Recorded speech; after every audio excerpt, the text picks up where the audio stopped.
as we're confronting potentially another colonial event of sorts. So thinking about that. But we're really proud to be part of Treaty 6 here at the Sound Studies Institute and to have been part of sound and music that's been heard here and created and celebrated for thousands of years by many diverse people. And today we're adding to that with respect and solidarity. If you're here for the first time in terms of virtually here, the Sound Studies Institute, we are a research institute at the University of Alberta that celebrates and supports research into sound from all angles, including performative and artistic understanding of sound, but also human and non-human understandings of the role of sound in our world. And we're really pleased to be supporting this workshop today on digitizing sound. Part of our facility here includes a digitization lab where we're able to work with legacy media. And some of you may know we also have an entire collection of the Folkways catalog on vinyl records up to 1986, a gift from Moses Ash, and that's continues to be a part of our legacy, and we shepherd that forward. I want to say just before we jump in today, and welcome to everyone. I just want to say that I'd like to just say a farewell to Jonathan Stern, who some of you may have heard passed away this weekend. He was fighting cancer, 54 years old. James McGill, professor of culture and technology at McGill University. And as many of you know, probably maybe not, but he was one of the principal foundational voices on sound studies as a field. His scholarship was concerned with cultural dimensions of communication technologies, and especially their form and role in large-scale societies. Was the author of The Audible Past, which is a kind of classic text in sound studies these days, as well as MP3, The Meaning of Format, and several other writings. So we were sad to learn that today, and I just wanted to give a moment, just a brief moment of silence for Jonathan Stern.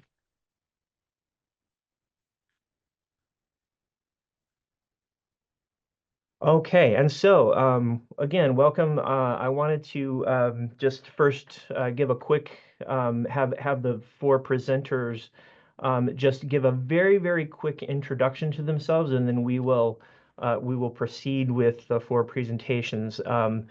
And maybe we can just start. We'll start with Jonathan Wise, a collection information specialist at the Archives for Canadian in the Canadian Museum of History. So maybe just say a quick hello to Jonathan. Yep. Hi, everybody. It's great to be here with you all today.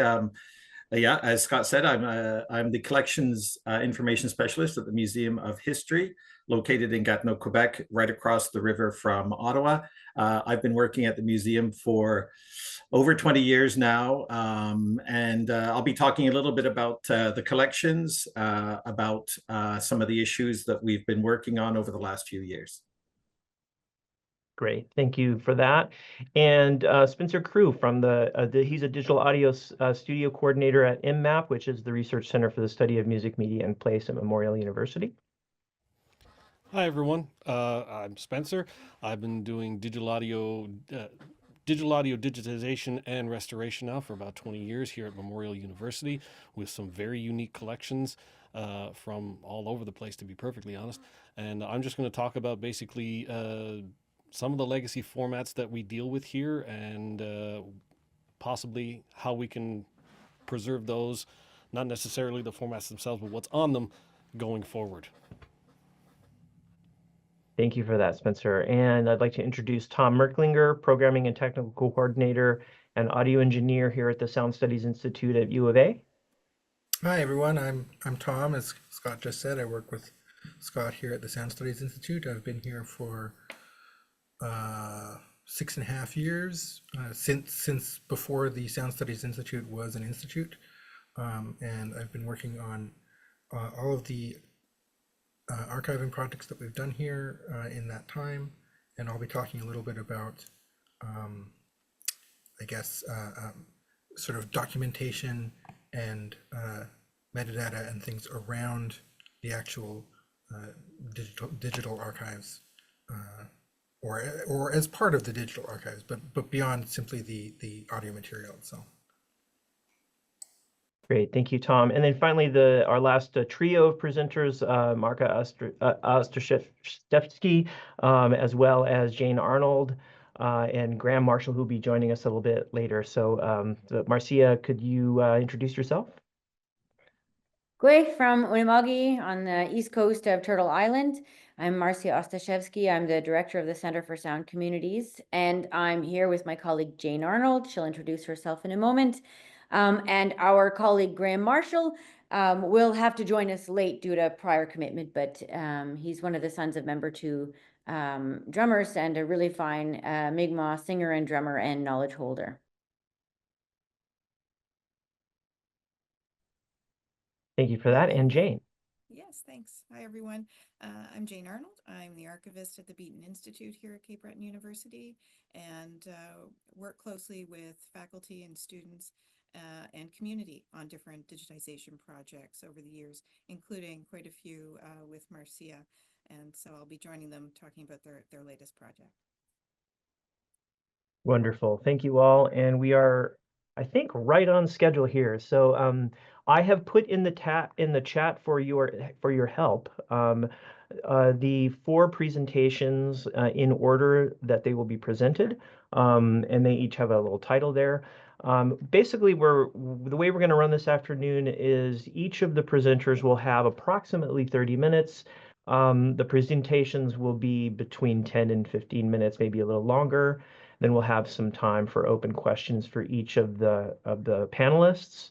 I encourage panelists to ask each other questions too, because I think that's going to be the most exciting part about today. We have so much to learn from all of you. But we'll have a little bit of a bio break around 2:05, so I'm going to keep my eye on the clock. I will say if we get a little bit ahead of schedule, that's okay. But I will try to keep my eye on the clock to keep us from getting too behind, which is our primary concern today. So great. I think at this point, I'll go ahead and well, everyone has already introduced themselves. So I'll turn this over to Jonathan Wise, who is going to speak to us today. And let's see, the name of his presentation is Sound Archives at the Canadian Museum of History, Tangible and Intangible. So welcome, Jonathan. Thank you so much, Scott. Do you want to, can I just share? I can share already, I think. Let's see if this works. Yeah, you should be good to go. Okay, is that good? Everybody can see my screen? All right, well, yes, it's great to be here. I'm really excited about this presentation. Again, my name is Jonathan Wise, and I work at the Canadian Museum of History. I'm the collections specialist there. As I've said, I've worked with the audiovisual collections for over 20 years. I wish I could wish everybody a happy spring, but it's not very spring-like here in Ottawa today. We had like another snowstorm roll through.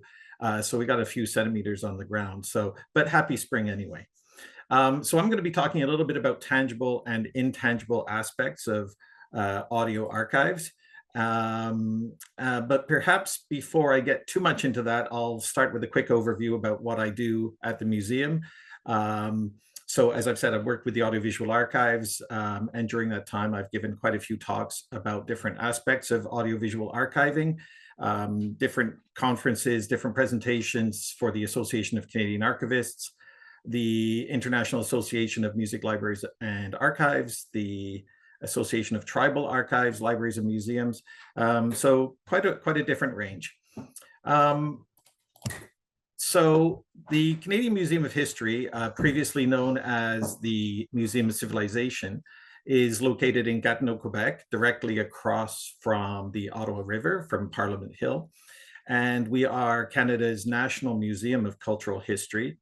We trace our collections back actually to the Museum for the Geological Survey for the province of Canada that was established at Montreal in 1856. The province of Canada, of course, because it predates Confederation. So at that time, it was Upper and Lower Canada. And the museum, well, so after a few moves and some name changes, the museum is renowned for its collections of archaeological, ethnological, and historical artifacts, as well as its contemporary architecture that was designed by Douglas Cardinal.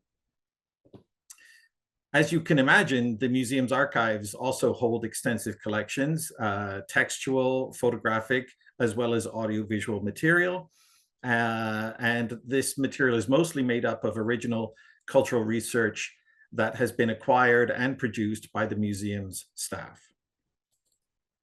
Oops.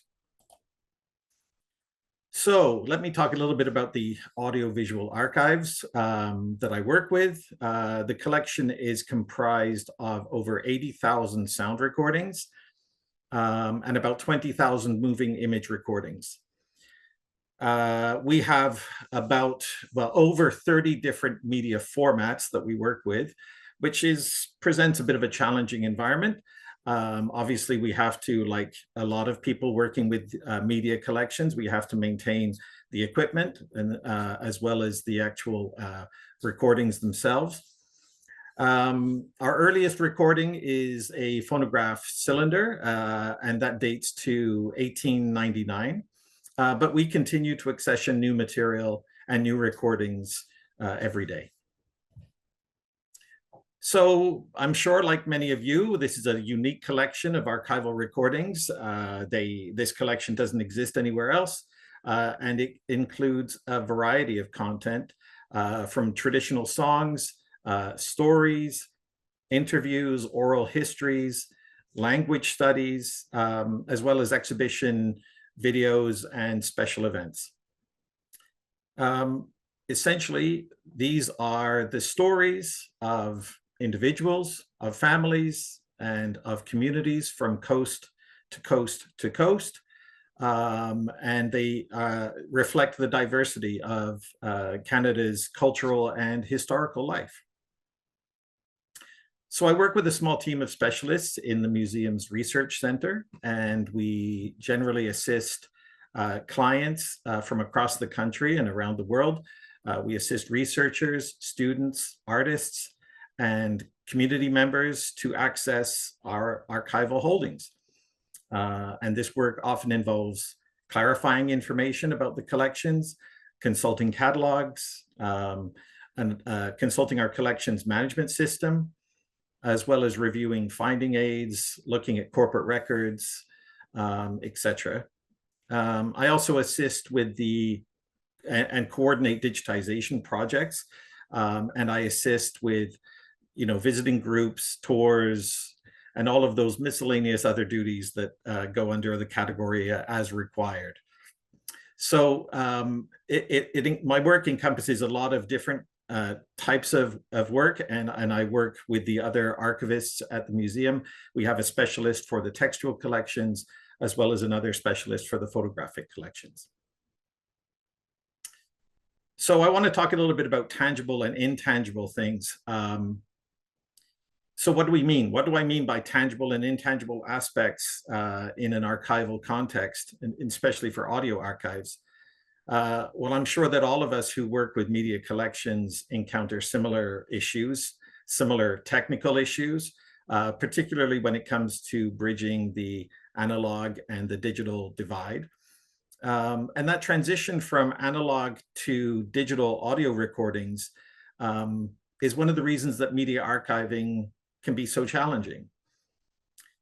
The evolution of technology, of audio technology, spans the analog era and the sort of progression of different formats, from phonograph cylinders to wire recordings, coarse groove and micro groove recordings, audio discs, open reel audio tape, audio cassettes, all of which these formats, of course, we know that they, each brought with them not only improvements in sound quality and recording capability, but they also present different technical characteristics that we have to understand and respect in the context of our collections.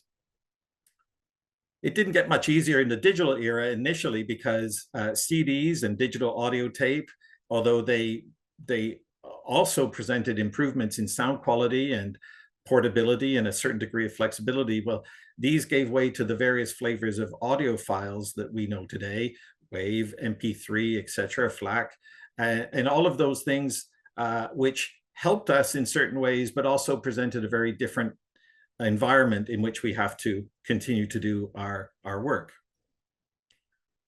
So audio digitization, of course, involves complex processing, bit depth, sampling rate, codecs, wrappers, checksums, metadata.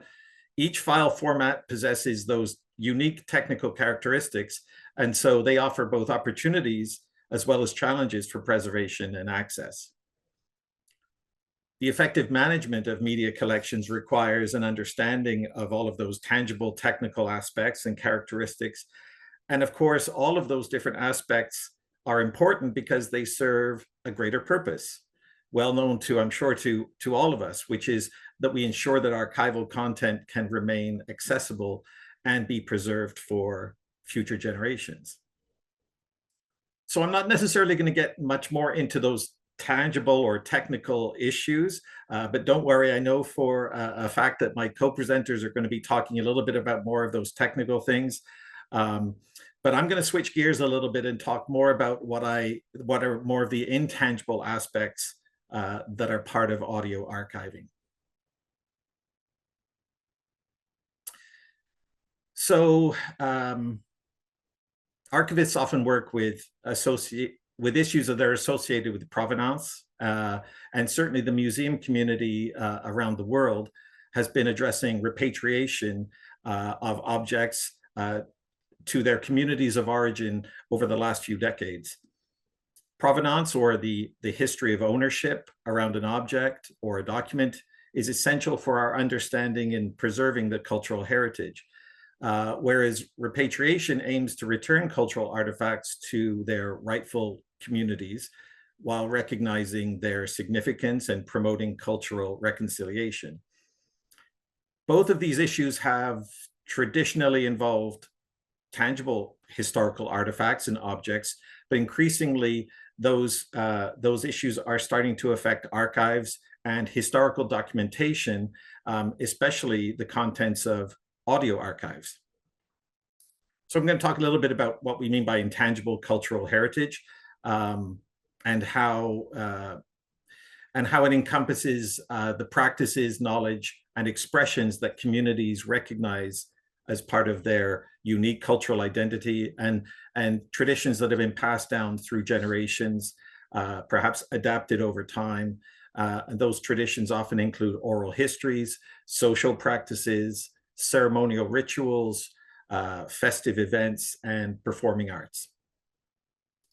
So as custodians of cultural heritage collections, we continue to face those issues related to provenance and repatriation and intangible cultural heritage. But we have to remain mindful and, I think, respectful of the inherent sensitivities around those different subjects.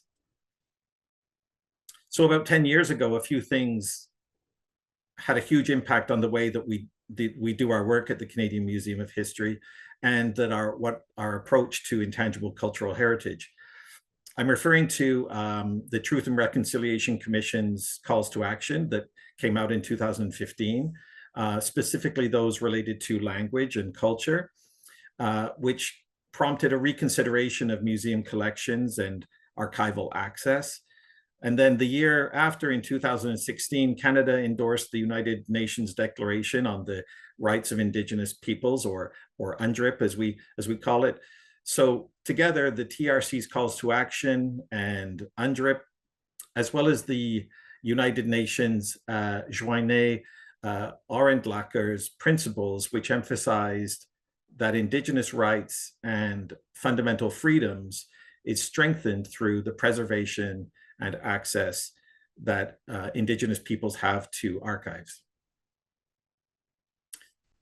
So compliance with these principles has really become a cornerstone of the work that we do at the Museum of History. And those efforts include implementing policies and procedures that support Indigenous heritage initiatives.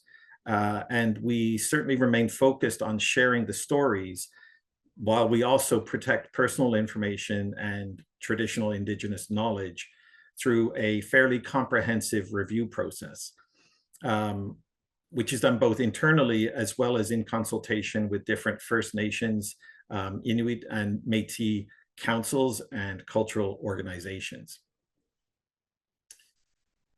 We feel certainly that this is an important step, and certainly as it applies to audio archives, the rapid growth of digital collections has had a profound impact on what we mean by access and access to traditional knowledge.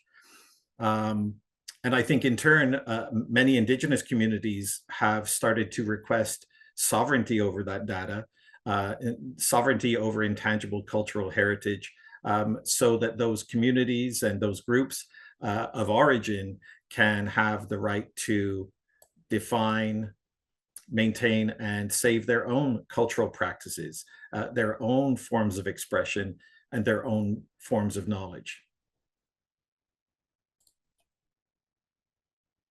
So, these recent developments and the ongoing evolution of archives, I think, requires a fairly critical examination of established policy and administration of archives. In the context of the TRC calls to action and UNDRIP, I think it's become important to examine whether the established archival practices that we use are rooted in a settler colonial context, especially for archives like the Museum of Histories that have significant collections of ethnological and Indigenous material. So then how do we discuss, how do we change, how do we resolve the complicated issues around intangible cultural heritage within the context of Canadian museums and archives? Well, I think that it requires a rethink. It requires rethinking and transforming those established practices, and trying to focus on intangible cultural heritage that is inherent in the collections that we are responsible for. That process requires open dialogue, it requires discussion, and it requires a commitment to implementing meaningful change. But it also involves recognizing and addressing the powerful dynamics and the influence of established archives, museums, and other similar cultural organizations. At the Museum of History, meaningful change for us includes actively participating with Indigenous communities and individuals in our decision making. It means respecting Indigenous knowledge systems and ensuring that intangible cultural heritage is preserved and represented in the ways that align with Indigenous values and perspectives. So ultimately, our goal has to be to create archival practice that not only preserves cultural heritage, but that it also empowers those communities of origin. This approach can help redefine the roles of archives and museums in our contemporary society, and it also makes them spaces of reconciliation, of understanding, and respect. There's been lots of articles and books that have been written about intangible cultural heritage, about decolonizing archives and interpreting Indigenous cultural property. And I'll just highlight very quickly, I'll just highlight two examples. One is a wonderful essay that is, it's hard to imagine that it's about 8 years old, but it was published in Archivaria, the ACA's journal. It was called Learning to Listen, Archival Sound Recordings and Indigenous Cultural and Intellectual Property by Alison Mills. That was first published in 2017, but I think it still remains relevant to a lot of the work that archives with ethnological collections have, and it talks a lot about the complexities of managing audio archives while respecting Indigenous cultural and intellectual property rights. And the other publication I just wanted to mention quickly is Archiving Cultures, Heritage, Community, and the Making of Records and Memory by Ginette Bastien. This was published last year by Routledge, and it's a wonderful book that examines how diverse communities document and preserve their own cultural heritage and their collective memory. And there's a special emphasis on intangible cultural heritage and expression as well. So I should also point out, we've been talking a lot about an Indigenous intangible cultural heritage, but it's not necessarily only Indigenous communities that are facing these issues. Certainly, we've seen over the last year or two other non-Indigenous communities beginning to ask for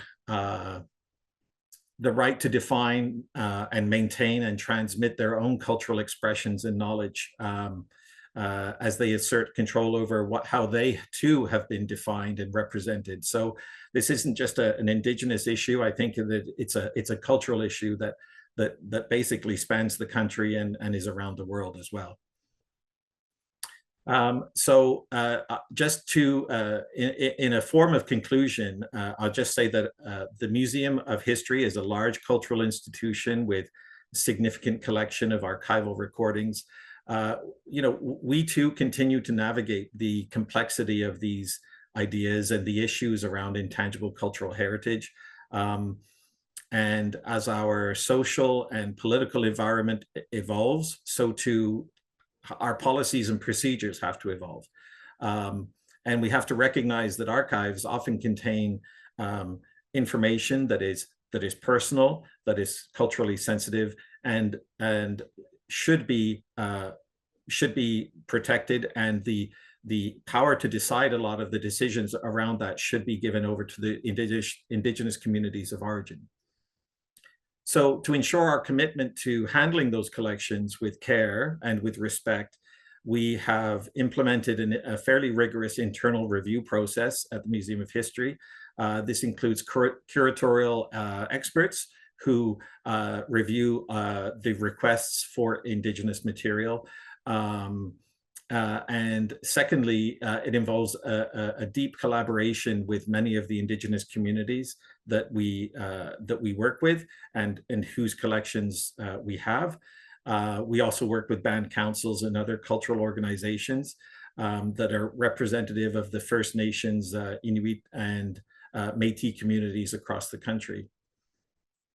So as archivists and custodians, I think we need to acknowledge that the unique audio collections that we manage, they are complex, and that our archival processes must evolve. And this important work really continues because we know that by preserving and protecting access to those recordings will in fact be enriching our own lives and inspiring future generations to access the historical record. Thank you so much. Thank you so much, Jonathan. That was fascinating.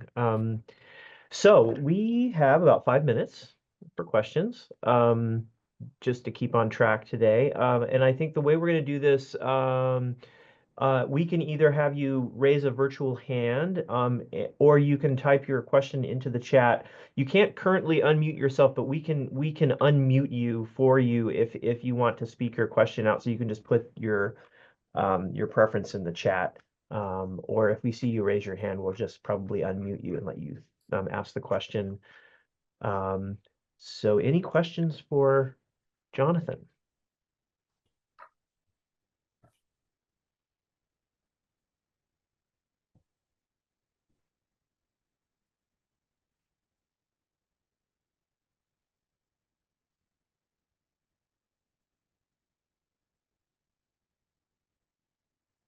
Not seeing any. Maybe I will ask one.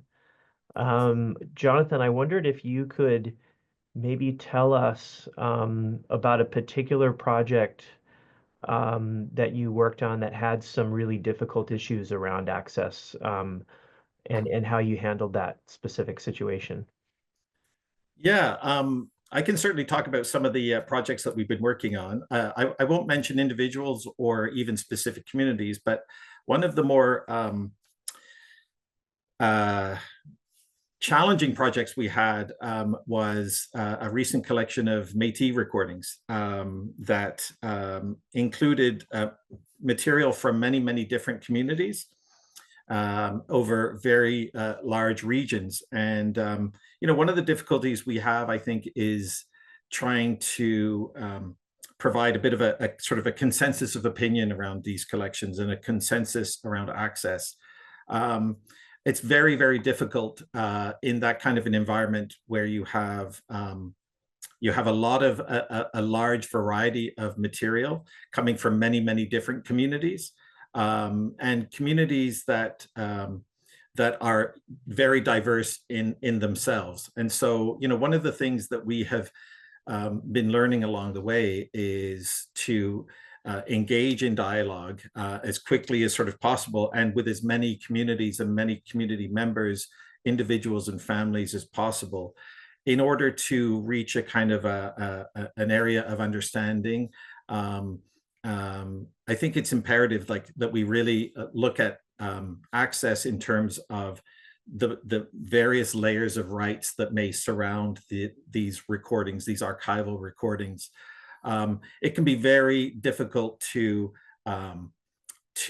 resolve all of those issues, but I think that when we reach a point of consensus, I think that there's a kind of a broader appreciation and an understanding from everybody, both from us as an institution, as a cultural organization and institution, as well as from the individuals from the communities of origin. So I will just say it can be very challenging, but it can also be very rewarding at the same time.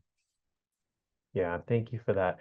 I want to say one person, I do have a couple of chat questions. I'll get to those in a second. One person is also requesting that you could perhaps post some of the references you mentioned. Maybe you can just paste those in the chat a little bit later. Yeah. But Ulysses, I hope I pronounced that correctly, is asking a question. Does the labor of repatriation currently involve access to original materials as well as technical training and access to technology and infrastructure in a long-standing communal agreement? Would you like me to respond to that now? Yeah. Sure. Yeah. So does it involve original as well as technical training and access to information? We don't necessarily provide any technical training or access to technology. What we are often doing in terms of accessing the collections is getting the appropriate permissions to do so from community representatives, and then sharing audio files with. Often what we're doing is sharing the audio files directly with the community representative. It could be a band council or a local cultural organization that represents the community. And then the community itself can then distribute different material. We feel that this is probably one of the best ways to approach this, simply because we want to be very sensitive and respectful of the local environment. And we feel that a cultural organization that represents the community is in the best position to make that determination. So no, unfortunately, we don't provide any technical training in that sense. Great, thank you. And we have another question, which is asking about the curatorial experts review request for access. Is the information about who reviews and what is that publicly available information, and where can it be found, and who about who reviews it? So the museum has a number of curators, each with their own areas of expertise, and so we simply involve the curators in with those different requests and provide as much information as we can, so that they can provide their cultural expertise to the request. Great, thank you. And I just want to also make a note back to Ulysses. the question about turning things over to the community. I think Tom might, sorry to put words in your mouth, Tom, but Tom might address that a little bit when he gives his talk, and if not, we can address it in further questions. But I know that there was one project that we were involved in here where there was an emphasis on having the organization train their young members to continue the process of archiving rather than us doing the whole thing for them, and actually using some pretty high-tech equipment and kind of learning the ropes about that. So hopefully that will come up some more. But okay, that's and I do know, just very quickly, Digitization is a group out of in BC. And they also provide some technical assistance as well for Indigenous communities who are looking to digitize and preserve audio collections. Wonderful. Thank you so much for that. So thank you to Jonathan for a great talk, and we're going to just continue along, and we're still on track here to be on time, so that's great. We're going to move on to Spencer. Spencer is going to give a talk about ensuring the secrets of legacy formats aren't lost to the next era. And so I'm looking forward to this. I think this is going to be a little bit more technical in terms of getting into the weeds with legacy media. So I'm looking forward to this one as well. Absolutely. Hi, I'm Spencer. I'm here at the Research Center for the Study of Music, Media, and Place here in St. John's, part of Memorial University. I'm going to try and not talk too fast because I get excited about this stuff. Basically, our research center was founded by Dr. Bev Diamond back in 2003. Basically is to sort of, and now we're under the auspices, under the direction of Dr. Harrison Berger. And basically we're also the sort of the hub for the ethnomusicology program that Memorial University has. My purpose here at the center is very nuts and bolts. It is to digitize. It is to do some light restoration on. We don't get too far into that because the further you go, the more likely you are to introduce artifacts that negatively affect the sound. Basically, we have come across, well, in the 20 years that I've been here, I have had almost everything come across my desk. The only thing I didn't have, of which I was very jealous that Jonathan showed, was the wax cylinder. I really want to get my hands on one of those, which was delightful to see. I want to get one of those. Not that we have many wax cylinders, it's just to have it just in case. And we have a bunch of legacy formats here. We have a reel-to-reel machine, we have a cassette machine, we have a lovely record player, so we can record, we can digitize virtually anything aside from wax cylinders. We also have, getting into more modern legacy formats like DAT, CD-R, mini disc, we have all that here as well. And again, this is going to be a very nuts and bolts kind of talk. One of the biggest goals that we have when digitizing something is to preserve it as it is to get the cleanest signal possible. That means no fancy doodads, on its way in from whatever it is to your computer as clean as possible. Not introducing any more noise. One of the things that we can do these days is we can introduce plugins on the way in to enhance the sound, or if used improperly, you could actually do more damage. So one of the things we really, really concentrate on imparting on whoever comes in to do any work, because we do have students doing digitization when we have the opportunity to. And we do provide a little bit of training and some technical expertise and the equipment to do so. We impress upon them to get it as clean as possible. Don't push the headroom too high. Like, don't push the inputs too hard, because that in itself will introduce artifacts. So there's sort of a range where we like to see the signal to noise level. We don't try to stray outside of that. If it's something that's particularly quiet, we try to, as cleanly and as gently as possible, to boost it so we get something that's good to work with. We are also living in a golden age of technology where I've seen such an evolution in it since I started at this back in 2004. You know, plugins were clunky, preamps were huge. Like one of the things we see a lot of nowadays are these lovely mini USB-C 2-4 channel interfaces. These are amazing units. They are so well done, and the prices of them are incredibly reasonable for what they can offer. They all offer really good sampling rates, really good bit depth. There's nothing to stop anyone from being able to do this for themselves on their own personal collections, aside from, you know, budget, which is not that limiting these days. If you have a really nice computer and one of these really decent preamps and something that you can monitor with that you trust, like a really nice set of speakers that you're accustomed to, or even, you know, a decent set of headphones. I've personally had these headphones since November of 2001. That's how much I trust them. I dare not get rid of them. If they ever break, I'm going to cry. So long as you have the equipment that supports the legacy formats, i.e. the reel-to-reels. You know, some of these are harder to track down now, and they're even harder to maintain, simply because of how old some of the technology is. So it's getting harder and harder to find this stuff. So if you can find something that will do the job, excellent, all the better. In terms of the actual formats themselves, even then, even they have gone through an evolution. Here I have like a reasonably modern reel-to-reel tape, 1/4 inch, you know, Mylar.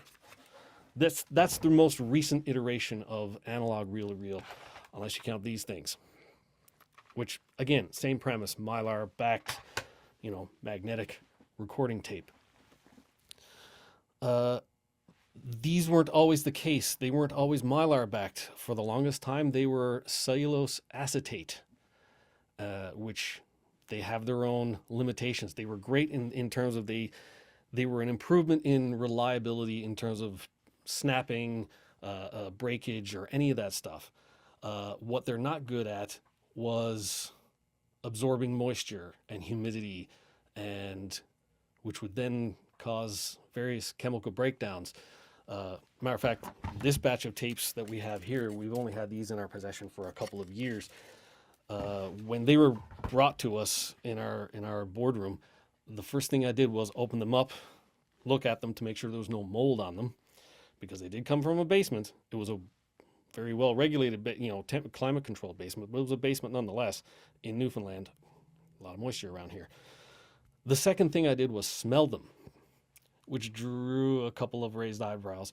Basically, I was smelling to see if there was any vinegar smell to them, so they didn't have this, you know, vinegary kind of smell, which is basically a chemical reaction with moisture reacting with cellulose acetate. That's how I know that these were Mylar and not cellulose acetate. Before we had cellulose acetate, we had basically it was plastic or polyester tapes. They were their own thing. Better reliability, still a little fragile. They were prone to shedding, you know, as you know, time went on. Before that, it was paper-backed tapes, and that's as fragile as you can imagine. If you think the sound of paperback tapes would cause some reliability issues, you were right. Sonically, not really much different than what replaced them, which was the plastic or the polyester. But in terms of reliability for not breaking, not really that great. So I hope you had a lot of editing tape on hand when you were digitizing these. Sorry, I just kicked my microphone. We actually had an entire collection that we came into through the Smithsonian Folkways Archive, the McEdward Leach collection, Folk Songs of Atlantic Canada. Basically, McEdward Leach was a collector. He spent 3 years in Newfoundland, 49, 50, 51. At the time, he was using paperback tapes, and because that's what he had access to at the time. and he recorded literally hundreds of songs and tracks.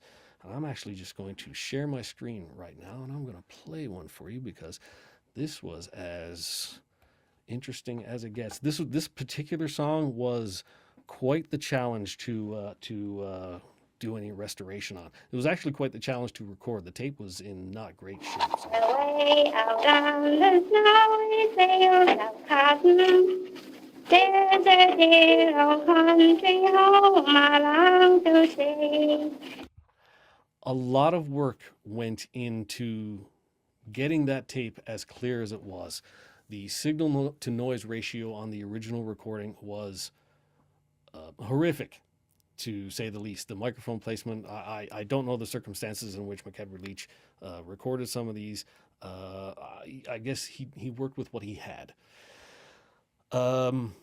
So we literally had an army of students digitizing these things over the years. We've actually the website I just showed is actually the most recent revamped 2.0 version of our site, and where we've made all of the recordings available to listen to in full. But an early version of the site basically had like 30-second snippets of it, and there hadn't been a lot of audio restoration work done on it because that was pretty much the first thing I did when I started doing this. So my tools were a little primitive, to say the least. So we have that. We have vinyl. We have cassettes, which present their own challenge. These things were not built reliably. They don't hold up to a lot of repeat. I mean, they do hold up in a sense, in one sense, but they rattle around a lot. There's a lot of loose parts. Loose parts can get snagged and stuff. Some players are not that great. They tend to get snaggy and tend to chew things. Also, it helps if you have a pencil for emergencies. I see Scott nodding. So we've done a lot of cassettes here as well. That presents their own challenge. These things, unless they were done quasi-commercial, almost at a commercial level, they tend to have a terrible signal to noise ratio. So you want to try and get as good of a signal level as you can. Again, cleanly, no real interference with EQs or compressors or anything like that. Typical, sort of similar to how people approach classical music recording. Very clean going in. Once it's there, that's where the fun begins, because you can then you can use digital means to sort of augment and sort of do some restoration and get it back to a more listenable state, probably more comparative to what it was like done originally. Here at the center, we use Isotope RX10 Advanced, which gives you a little bit more of a selection of very specialized plugins, which is fantastic. Not an ad, we just like their stuff. Just felt the need to say that. I wish we were sponsored. That would be great. The danger with doing your own audio restoration without sort of supervising, without sort of reaching out for advice every once in a while, is you can get trapped in your own little bubble, and you can run the risk of going too far with it. Yes, you can get rid of all the tape noise and all the ambient noise, but the more you strip away, the more nuance you will strip away. And then you run the danger of basically losing not just the core context of whatever it is you're working on, but you could lose subtle nuances in it. And once they're gone, they're gone. Because sometimes yes, a lot of it is non-destructive, but if you're so gung-ho moving forward that you just keep, oh, this sounds great. Oh, this sounds great. Sometimes you lose, a little baby giggling in the background or something like that. And that, that's important to the cultural, the cultural sensitivity of it all. Stuff like that, like drum groups and I'm trying to think of a word. I can't think of it now. But you lose something if you go too far. So it becomes a judgment call that you don't go too far with it. Get it just to the point where the content can be appreciated and disseminated and used for references. We've been doing that for a long time. And it's a very fine line, and you can always overdo it, always. So it becomes, and that's something that comes through experience, where that line is. So if you're doing it, try to do it non-destructively, like save the original file, and that's just good practice and stuff like that. Try to digitize it as reasonably high of sampling rate as possible. We have devices now that can record 192 kilohertz, basically 192,000 snapshots per second. It's getting close to analog in terms of how continuous the sampling is. Yes, it does take up more data space on your hard drive, but it's pretty worth it. When I started back 20 years ago, the original standards were 16-bit 44.1K, which is, that's industry standard for every commercial CD ever released, stereo CD ever released, because there are surround sound CDs. They have a different sampling rate. That clearly became inadequate very quickly. It's like, oh, we're missing bits of information. This is going to sound strident. This is going to sound a little bit empty. So when getting into archiving and digitizing and restoration, you want as many ones and zeros to work with as you possibly can as a starting point. It might end up as, there might be a web archive copy that lives on a hard drive somewhere forever, and then there might be the web accessible version, which will be a high resolution MP3 that'll be available on a website similar to the one I just showed. Don't hesitate to reach out for help, for advice. There's lots of us out there. Search engines are out there. I'm not going to specify which ones, because people have different ones, but there is loads of information out there on how to help guide you on doing all of this stuff. I had the fortunate privilege to spending a week in DC at the Smithsonian Folkways Archive back in 2015, job shadowing Pete Reiniger, and that was a very educational week. Pete's retired now, but I'd love to be able to call him up some days, just to pick his brains. But yeah, we have to handle all of this stuff with care, and this is presuming that you have all the permissions and everything squared away first. You try not to digitize anything without making sure that it's okay with everybody who owns these collections, that it's okay to do so. And most often, a lot of the times they're the ones that are asking you to do it, but it's always nice to have those permissions in place before you even look at it. I think that's it. Yeah. Okay. Thank you, Any Spencer. questions? And I know there's going to be I can sense there's going to be a lot of questions for this one. So the first the question I see in the chat. By the way, just so everybody knows, we are trying to keep track of questions that we may have missed. I noticed that some of you had posted questions right as we switched speakers, and that Jonathan has answered a couple of them in the chat. So please take a look at the chat, which is active, and we'll try to make sure that we get to everyone's question as well. But first question is from Monique. I find this conversation. Oh, this is a great question. I find this conversation fascinating. While experience is certainly important in understanding what should be preserved, I wonder if cultural experts too might have interesting and perhaps different understandings about what is going too far. Yeah. I.e., what should be included or removed. You tend to, cultural experts, yeah. The idea is to listen, to be able to hear what's on the tape. Nobody really is too worried about if tape hiss goes missing, or if someone's refrigerator cuts in.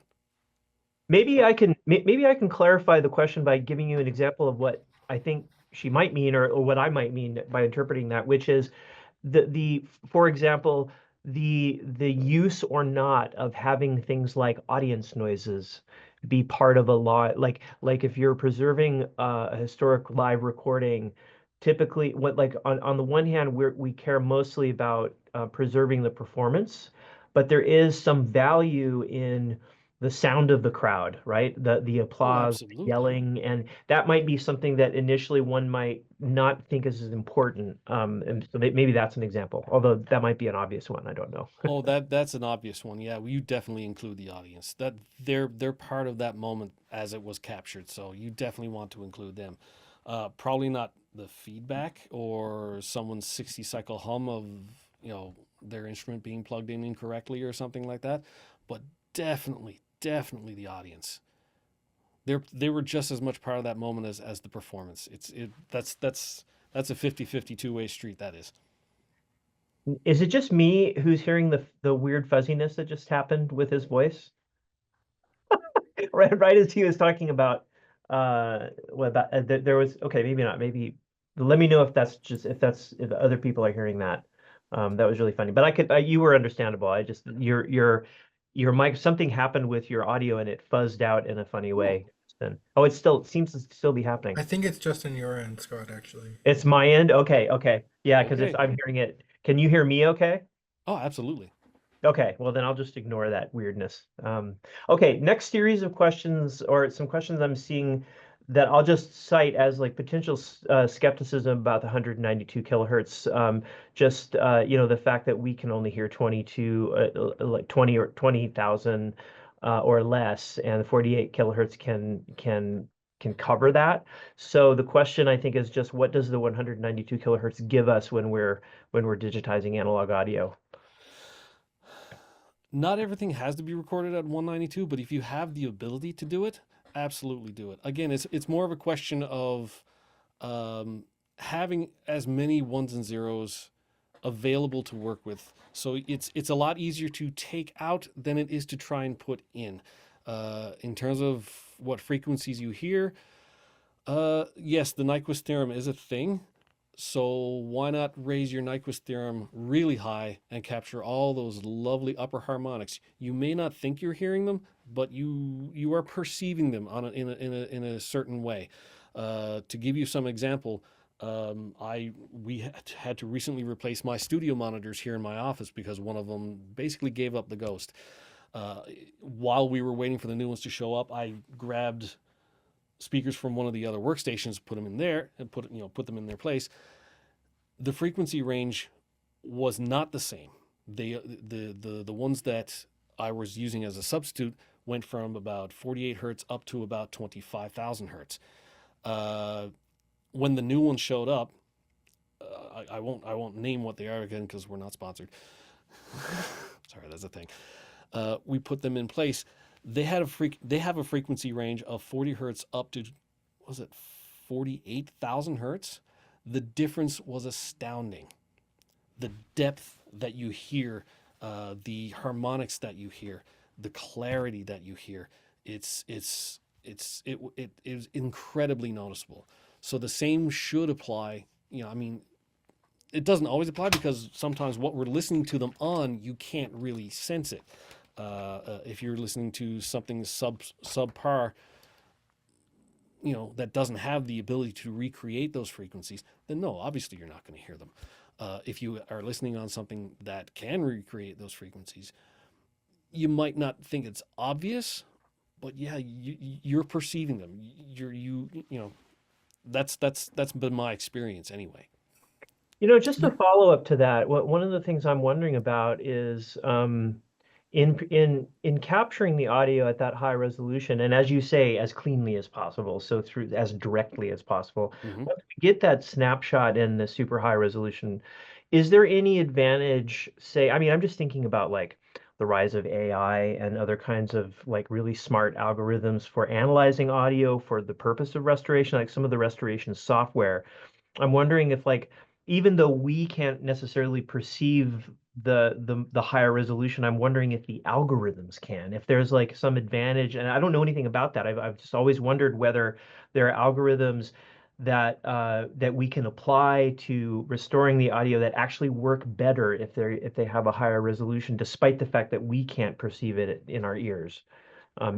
in terms of just hearing it. Is that a thing, or I It don't know? is. It is absolutely a thing. I know on the software I'm using, which again, I still have RX 10 Advanced, if I bring up the spectrum analyzer of, the view of an audio file that I'm working on, whatever's recorded, if it's 192, I get those frequency ranges.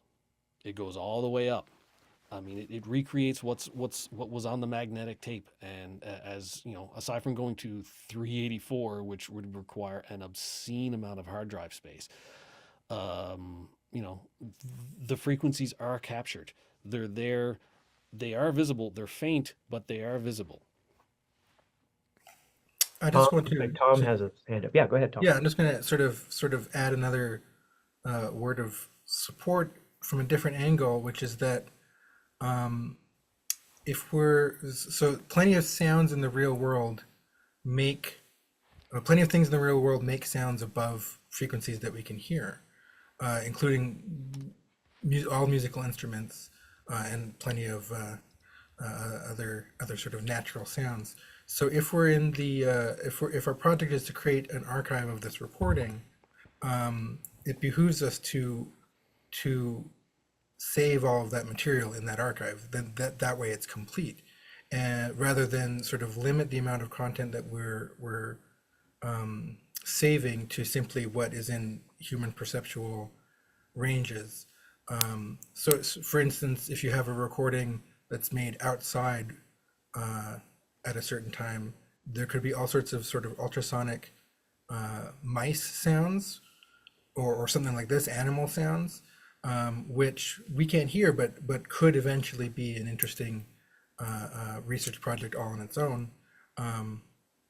But even regardless of that, I think it's valuable to think about these sorts of materials not just from sort of a information extraction standpoint, like what we can get out of it in terms of information, but about preserving it as closely as we can to what its original state is, essentially.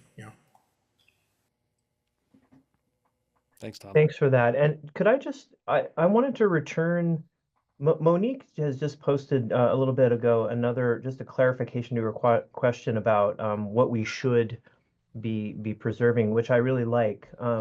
She's saying, as she was thinking about some of Chris Scales' work around what a powwow should sound like to the musicians there, like what the recording, quote unquote, should sound like. And I think the way I'm thinking about this too is, sorry, I remember reading this somewhere. I'm not going to be able to cite the source, but something about in some Muslim countries, the call to prayer that's broadcast around the city, that there are there's some aesthetics to that, and at least in certain cities, there's a real effort to make those calls to prayer project out of these old horn speakers that have a very particular sort of non-flat response. They're very colored in terms of the way that what they add to the sound. But to the local residents, that's actually an aesthetic choice that is meaningful to them. So that's another way I'm translating that. So that it's just a question about like the sound of the media, the sort of expected sound of a recording that might connect with someone's nostalgic memory or something else that's really important. I can remember certain songs that I listened to when I was a kid on a cassette where the cassette drops out for a second and suddenly that just becomes part of the track for me. You know what I mean? Yeah. So just wanted to clarify that a little bit.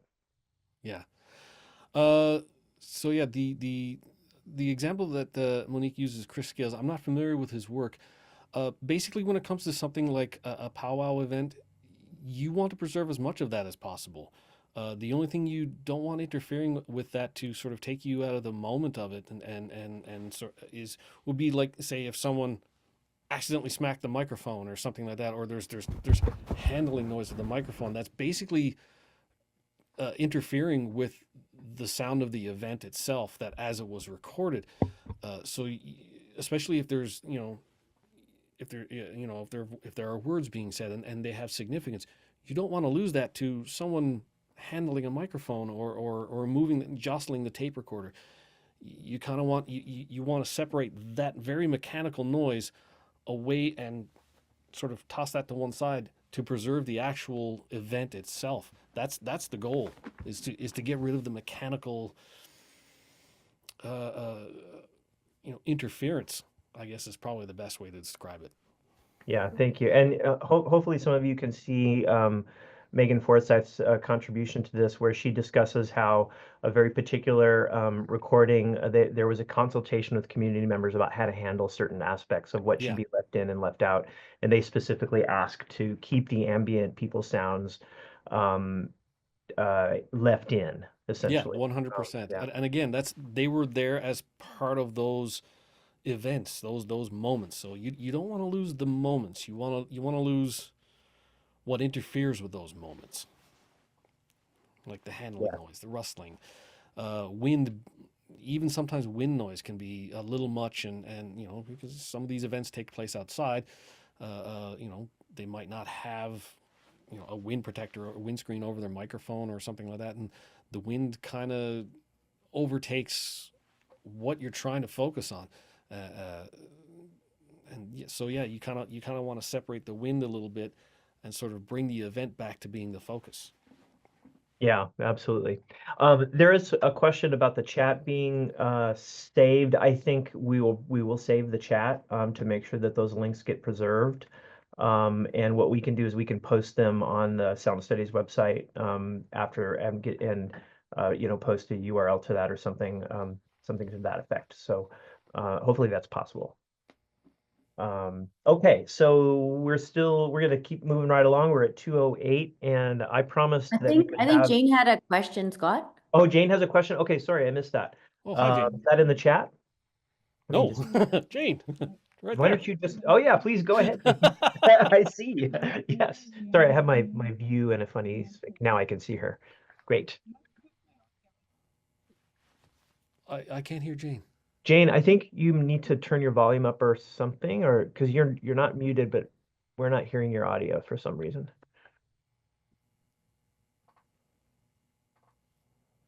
Oh. Oh, I think she's maybe typing it in. Okay. Okay. She's going to check that. All right. Well, we'll come back to your question, Jane, because we're all here. We're all still here. So, in any last minute questions before we move on? Okay. So what we're going to do is take just a quick bio break, just 10 minutes to catch our breath. So we'll look to, why don't we start, let's actually, if we could start again at it's 2:09, let's say 2:18, if that works.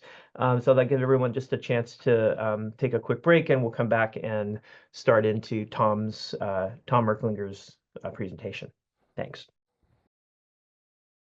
So we're going to move on to Tom Merklinger next, who is going to speak about orphan archives and missing documentation, challenges in publishing and preserving legacy archives. Take it over, Tom. Yeah, thanks, Scott. Hello. I'll introduce myself a little bit more. And actually, I'll say that I think that even though we sort of decided on the order of these presentations more or less arbitrarily, I think they actually are going in a really good progression thematically as well. So that's been quite good for us.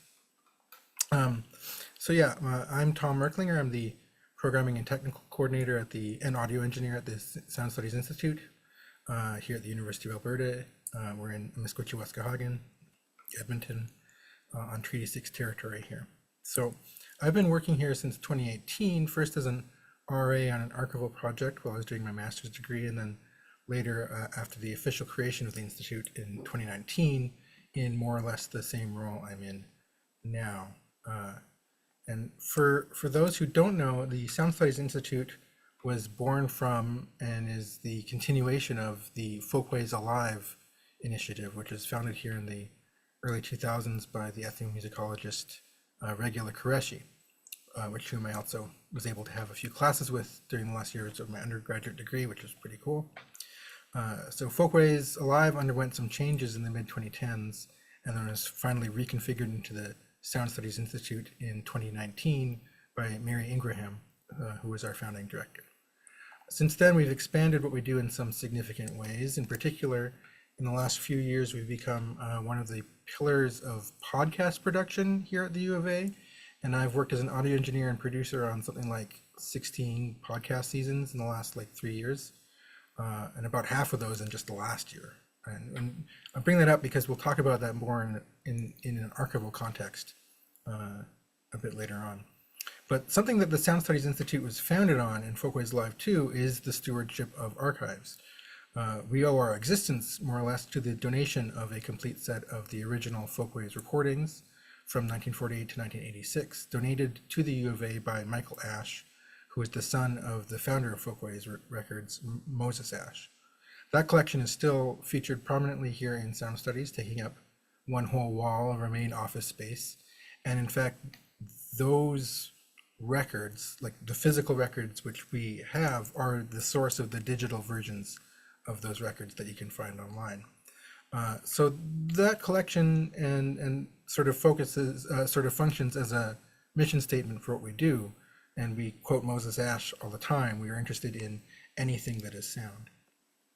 So over the years, both before my time when it was Folkways Live and as the Sound Studies Institute, we've been involved in the digitization of several legacy archives.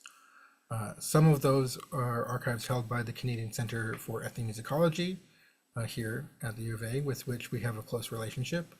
And some have been from other areas of campus, and some have been or are ongoing collaborations with community groups. So I'll talk about a few of these as a way to highlight challenges we faced in doing those projects and some of the ways we went about addressing those challenges.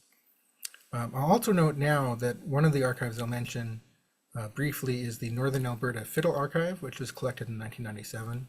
And digitizing that archive has been our primary ongoing archival project this year. Most of the work on that archive has been done by Hilary Warner Evans, who's, I think, here today too. Hilary is a PhD student in folklore at Indiana University. I think she's pretty much done her PhD at this point.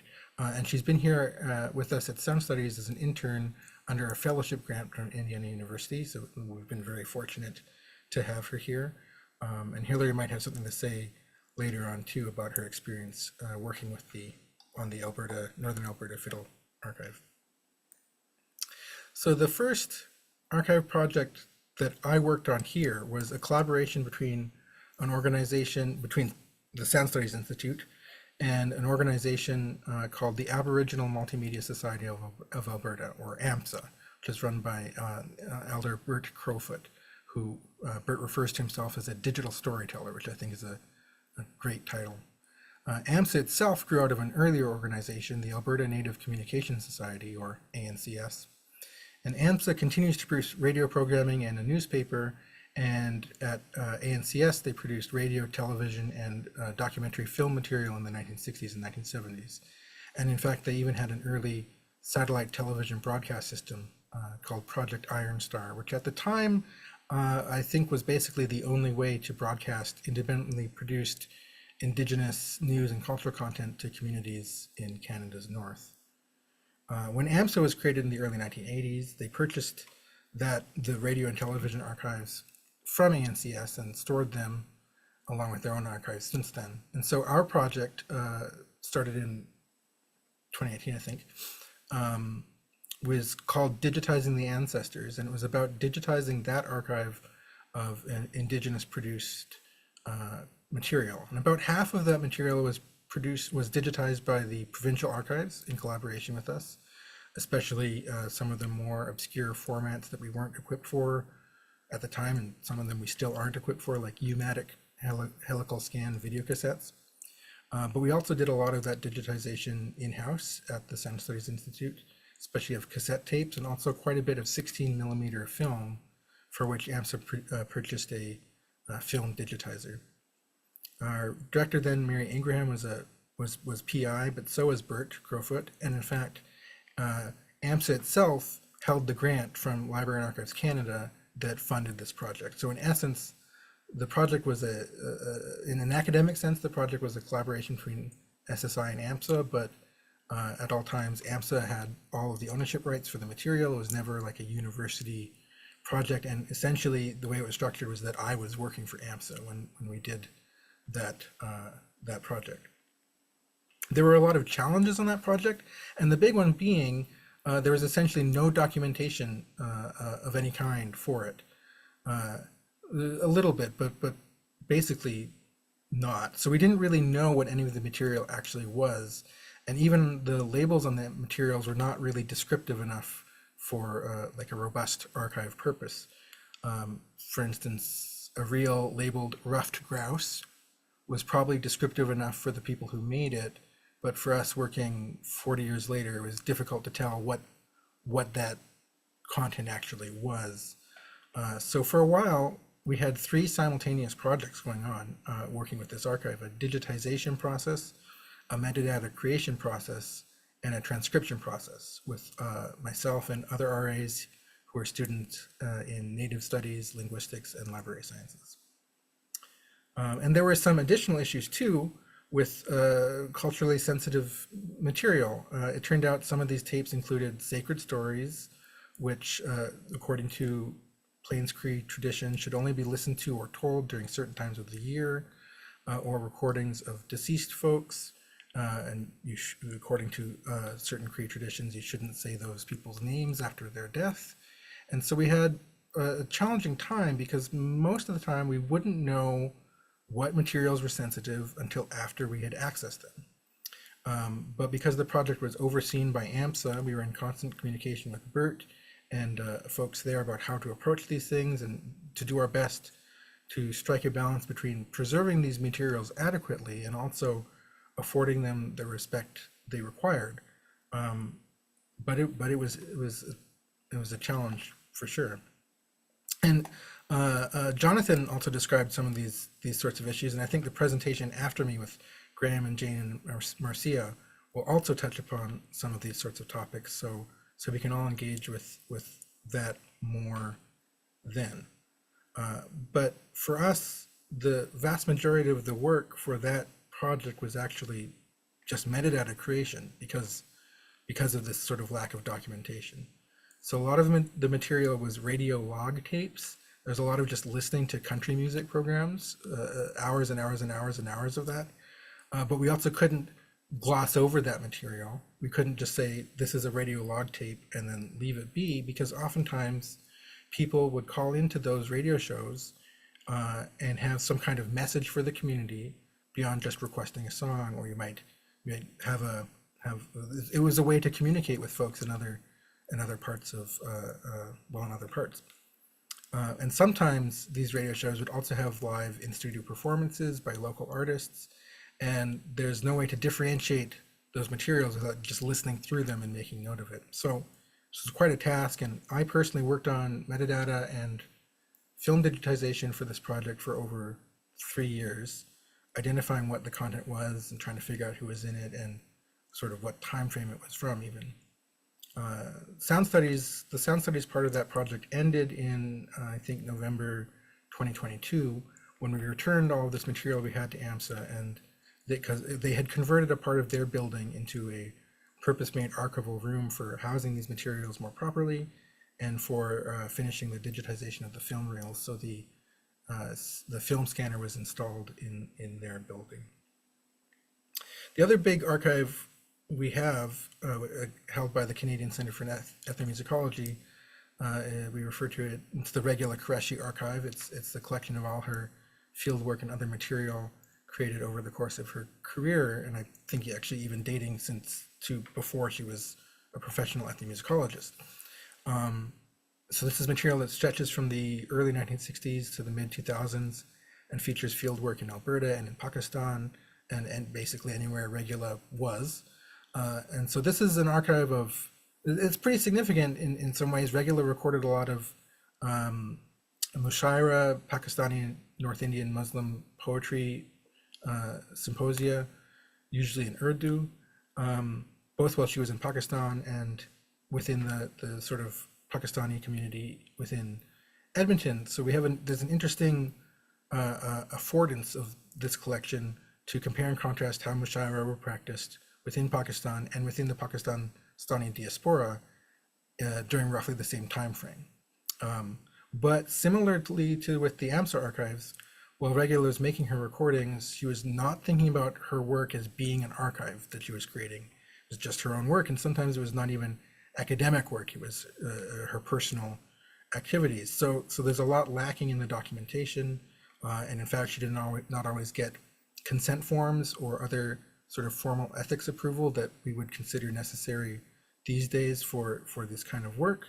And so now when we're seeking to make this archive publicly accessible, there's a lot to do in terms of identifying material and documenting it properly and sorting out rights to make it accessible. And we need a dedicated Urdu speaker to properly produce metadata for it. So we're starting to work with the Bazmi Sukhan Literary Society here, which is a Pakistani poetry group in Edmonton, who are involved. They're in Bazmi Sukhan events are in Regula's archive in the first place. So that's an important connection for us, but sorting it all out is quite a task.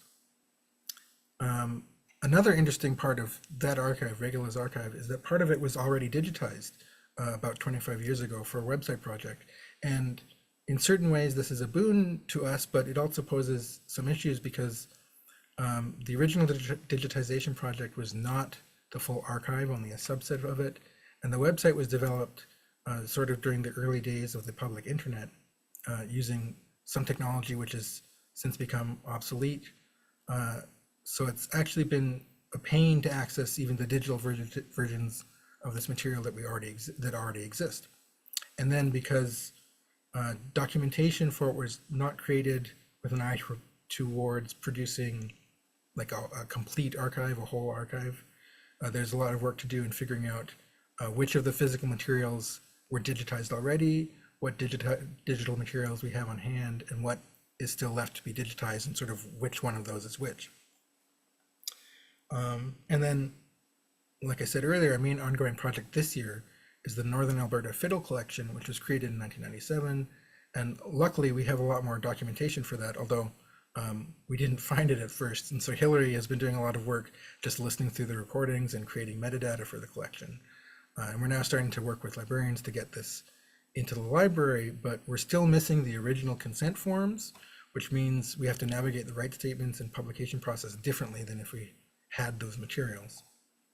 So I'm using these archives as examples of how some of the biggest challenges that we're facing in creating digital archives of these physical materials is that with these kinds of legacy archives or found archives or orphan archives, which have not been intentionally managed as archives necessarily, the biggest challenge and the bulk of the work is not necessarily with the actual digitization process of the physical media. In a certain sense, that's kind of relatively straightforward. It's significant work, but for us, a lot of the challenges, the issues are around finding, creating, and preserving the descriptive documentation around the materials. And then I mentioned we produce all these podcasts. So the other side of the issue is that we can and should be producing robust documentation for our newly produced works. And with these archives, if they had been doing this in the first place, some of these issues wouldn't exist. So, and then also storing newly produced works properly to begin with. If we are producing materials now, they will be archives in the future, and we should be thinking about them that way when we produce them. And this kind of forward thinking is key to avoiding some of the issues I've just described. Future researchers may be looking to engage with what we're doing now for scholarship, which we may not even be able to imagine today. So I mentioned we've been producing a lot of podcasts, also recordings for graduate student compositions, materials for educational videos produced by the Ukrainian Language Education Center, and other materials like that. And whenever we produce something like this, I always emphasize to the project leads that the best place we have to store these basic materials, and in many cases to distribute them too, is the university library. Especially with podcasts, this is not usually the main avenue people think of for distribution, but at the UofA library at least, we have the infrastructure in place to store audio and visual materials, and then from that create RSS feeds that can be distributed to Apple Podcasts, all from within the library hosting platform itself. And if we use the library as our distribution platform, we are creating an archive of this material in the first place at point of creation. And because the library requires a suite of metadata in order to ingest the material, we're now obligated to create exactly the kind of descriptive documentation that many of these archives that we've been working with have been lacking. So we have a metadata template from the library, which is fairly flexible, that lays out what types of metadata are necessary, what types are useful to have but not required, guidelines about rights holder statements and things like this. Often when we're doing a podcast project, the process of ingesting the material into the library is the first time project leads have thought about this kind of information at all, especially in terms of descriptive metadata and actually in terms of rights statements too. Yeah, and in some sense, what I've just said is very straightforward. If you make your project an archive in the first place, we won't have to create an archive out of it years later. But in my experience, many people in our academic institutions are producing creative and rich and deep multimedia research projects, but they aren't thinking about them as archives and are not thinking about how to store them or make them accessible long-term or how to create robust documentation for them. They're thinking primarily about the end result, the academic material they're going to publish, but not necessarily how that material is going to be stored and kept. And I think we're at a place where more than ever we have robust and easy access to tools to create archives of our projects in the first place, but we're still not necessarily considering archival processes when we're doing it. So I think that if we take up archiving as being not something separate from the creation of a project, but something that happens, or not something that happens after we create it, but as part of the process of creating the project itself, then we put ourselves in a much better position for continuing to access and do scholarship with the materials we create long into the future. And I also think that in our current geopolitical context, thinking about how to safeguard our data and our research for the future is quite important, and we should be purposeful in how we approach creating and managing our data and about what institutions we rely on for that purpose. The one podcast we made, the first podcast I worked on here, we hosted it originally in SoundCloud, and then a couple months after we started doing that, SoundCloud got bought by another company, and it ended up being fine, but for a while there was a lot of uncertainty about whether SoundCloud would even continue to exist. And the library, as a public institution with a mandate to store these things, is much more likely to persist into the future. Although, of course, libraries and other public information institutions are like directly under attack these days from multiple political angles. But I still think the library or the archive as an institution is the most reliable institution we have for storing and distributing these types of materials. But more than that, I also think it's important that we continue to promote and support libraries and their work in our current age of sort of anti-intellectualism and increasing creation of poor or false information, and especially certain automated processes, what we call AI, and this way we can sort of automate the production of false information now. So as creators and stewards of cultural archives, we're responsible for upholding values related to intellectual freedom and open access to information, and to a certain extent, the very concepts of sort of accuracy and truth, even though those are fuzzy concepts and hard to deal with in certain ways. It's important, it feels important now to emphasize that. So that's all for me for now, and thanks for your time, and can have some questions. And also, if Hillary has anything to add about her experience working with the Northern Métis Fiddle, the Northern Alberta Fiddle Collection, she can chime in too. So thank you. Thank you so much, Tom. That was great. And it hearing you talk about it made me think. Sometimes I think that everybody, if every single person could just have one experience in their life where they're organizing someone else's archive after they've passed or whatever. I know for me, I'm a composer, but I worked for a film composer for a number of years who died in when I was working for him, and I ended up becoming his archivist, weirdly. Such a humbling experience because the whole time I found myself thinking, gosh, this is going to be me someday. I don't know if I'll be as famous as this person, but I've just learned something about the way I ought to be handling my own junk, so to speak. And it's especially interesting in this era of internet streaming and social media, and all of our so much of our data is sort of quote unquote trapped on these kind of corporate systems where it's easy to imagine they're just going to be around forever. And MySpace, remember MySpace? Remember the horrible loss? So many people lost so much when that happened a few years ago. So anyway, thank you for that. Questions? I see Glenn is offering this wonderful Anthony Seeger quote. Archiving begins in the field, not once the research is over, or that's a paraphrase, but that's a great quote. One really good question, someone is asking about which systems folks use to organize descriptive metadata. Yeah, Anybody and could Hillary answer that, answered actually. that. Hillary answered that a little bit in the chat. Oh, I see that. Yes. Yeah. But she's right. We use a modified Dublin core, and the Alberta Phil project, that metadata profile is based on the one we made for AMSA. Yeah, that's sort of the answer. It needs to be like Dublin core by itself wasn't didn't have all the terms that we needed to include for some of the indigenous materials, basically. And so we modified it a bit to be able to include everything that we needed to include. I see Marcia is raising her hand. Go ahead and unmute yourself. I've used a modified Dublin core for some archival projects too. I'm curious about what you specifically did where you say it didn't have things for this indigenous music. Like, I'm really interested to know what that was. Honestly, because the AMSA, my part of AMSA finished some years ago, and we developed that profile in like 2018, 2019. I don't totally remember.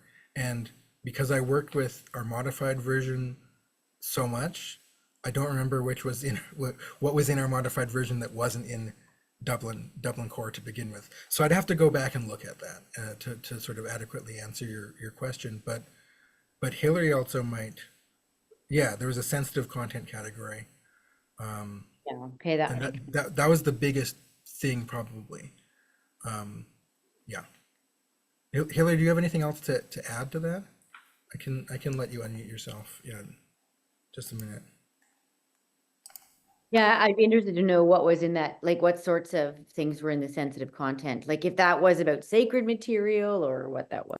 For AMSA, it was mostly about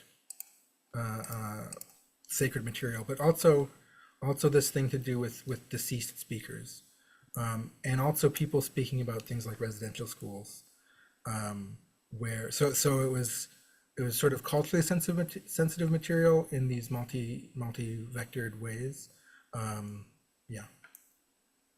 Yeah, also, I kept that category in the metadata spreadsheet for the fiddle collection, mostly just for things that might be like if somebody is talking about somebody else, that they're like struggles with alcoholism or something, things that some people might not want to be shared more widely. Yeah, and then so one of the things I added to the Northern Alberta Fiddle Collection metadata spreadsheet also was a category just for the tunes that are played and mentioned in there, which is not, Dublin Core doesn't have a category for things like that. So I guess that could have gone into the like subject category, but I thought that it would be better to have a separate one because of the collection's focus. Thanks. We're doing real well on time. We're right on track. I want to invite maybe one more question if anyone has. And also let me know if I've missed any. I'm just scrolling up here. Don't think I've missed any this time around. That's good.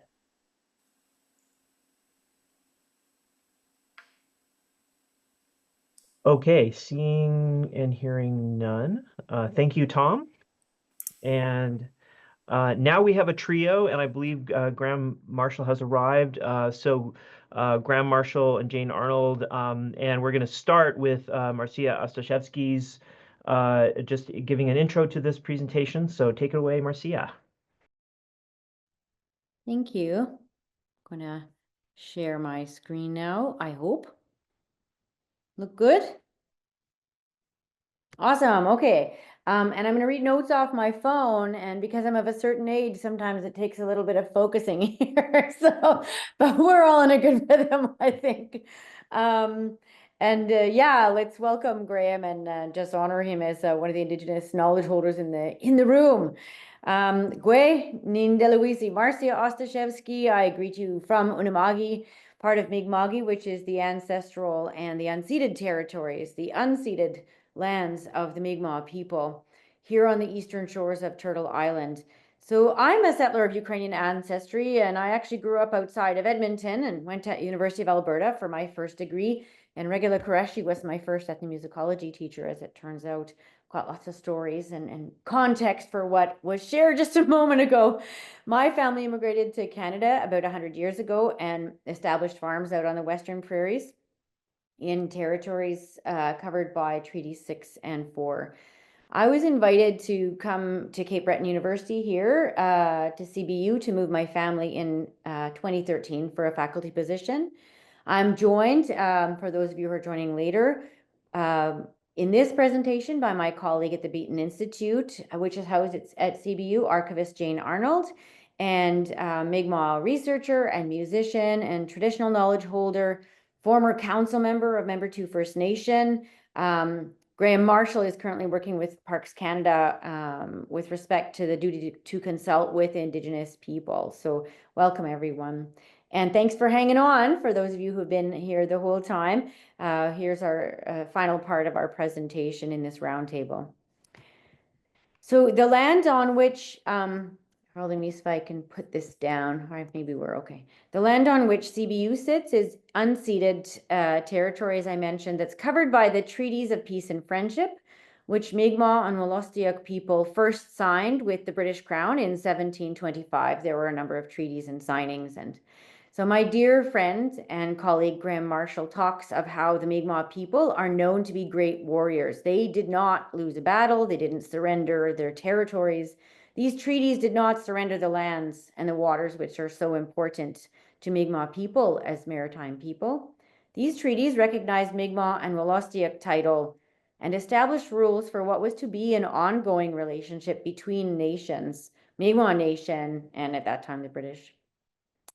So I endeavor to work in ways that honor the spirit of these treaties through collaboration and based on mutuality. And according to such concepts as two-eyed seeing, which is articulated by Mi'kmaq elder Albert Marshall, where we bring the strengths and knowledges of both Indigenous and non-Indigenous peoples and practices and knowledge systems together. Sorry about that.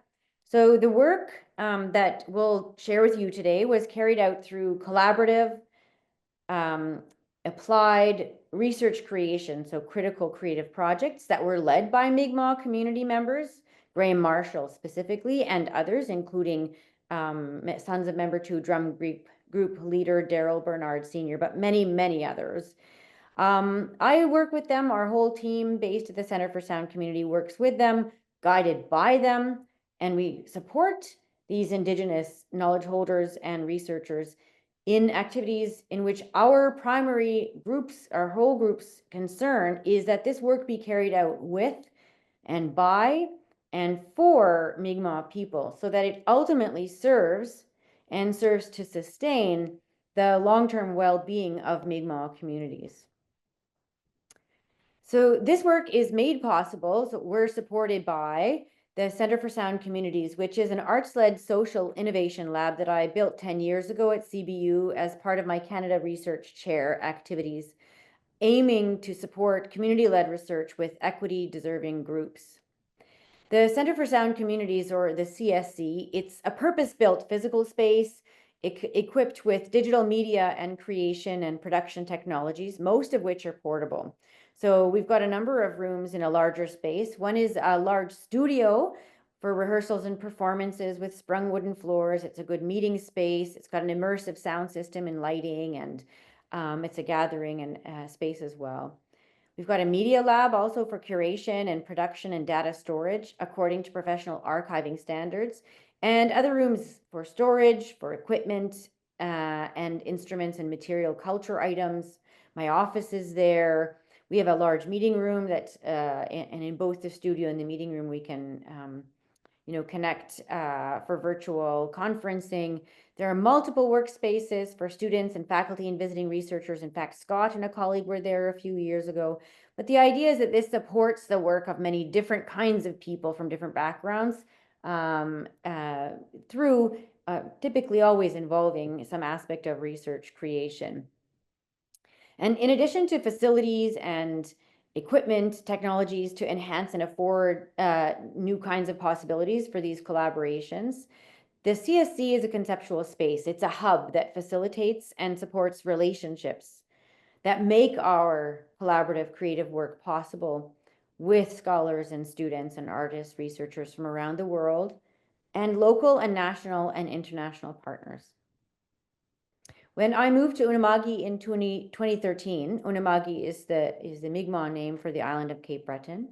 I didn't have relationships with local First Peoples, but soon after my arrival, based on the very public work that I had been leading through the Center for Sound Communities and work with Indigenous musicians across Turtle Island, I was approached by Mi'kmaq scholars and leaders at our university and Mi'kmaq educators and musicians to work with them to develop research initiatives toward meeting their community's needs and aims. And our talk today is going to talk about how the skills of people such as the speakers before us and others are come together in something that we might think of more readily as the work of music scholars, producing albums and recordings. So these involved opportunities for Mi'kmaq and non-Indigenous people to make music together, to share stories, to build relationships, learn about, and participate in traditional practices, things like craft making, drum making, singing and dancing, storytelling. And this was around the time that Canada's Truth and Reconciliation Commission published its reports and recommendations. It was mentioned earlier too by the Canadian Museum of History. Specifically, the TRC's 94 calls to action includes imperatives regarding Indigenous research and education, as well as museum and archiving practices, as earlier mentioned.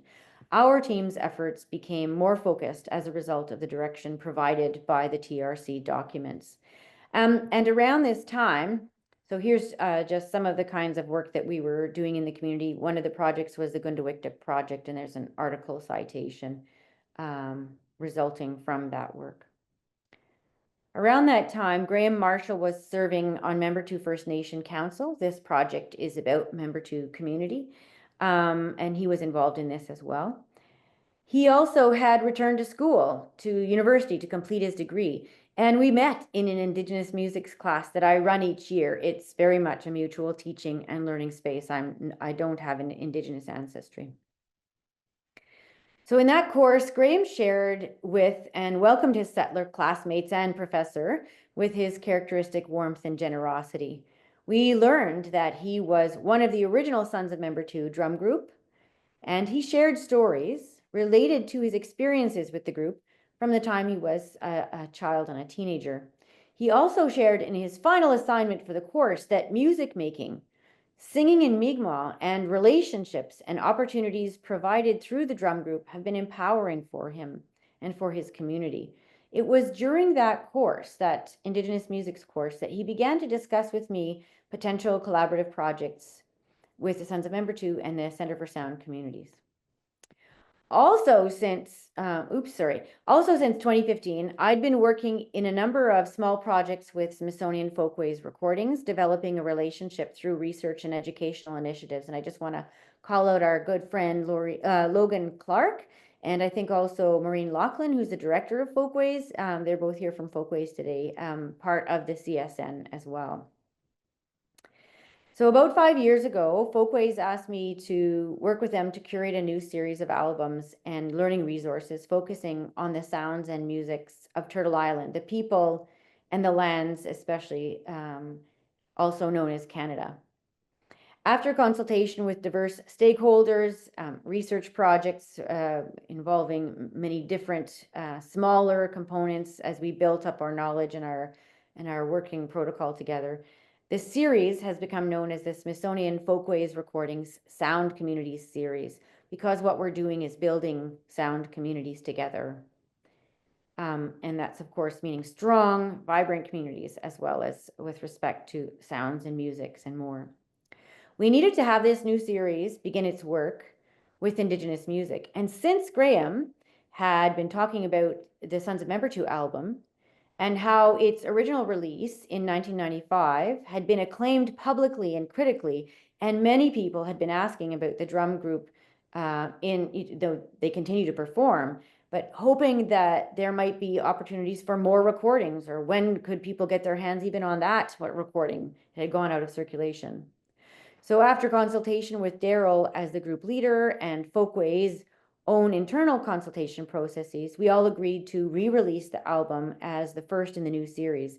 In addition to the commitment of resources from Folkways, which has its own archives, this process involved multiple offices and programs at many universities, including MUN's MMap, and of course the Center for Cape Breton Studies at Cape Breton University, which is another institute at our university. And we accessed archival materials from the Beaton Institute. That was part of a creation process when the Sons of Membertou were serving as artists in residence on campus, and we put together an exhibit that was also celebrating the coming re-release of this album. But I think Graham might tell you a little bit too about how originally the group, before they recorded their CD, they went to the Beaton and listened to historical recordings. And then as part of the re-release, it was decided that there would be new tracks included on the album, and some changes made to the track list. So much of this happened, as I said, through the first ever Cape Breton University Artist Residency that's supported by the University President's Office and continues to this day.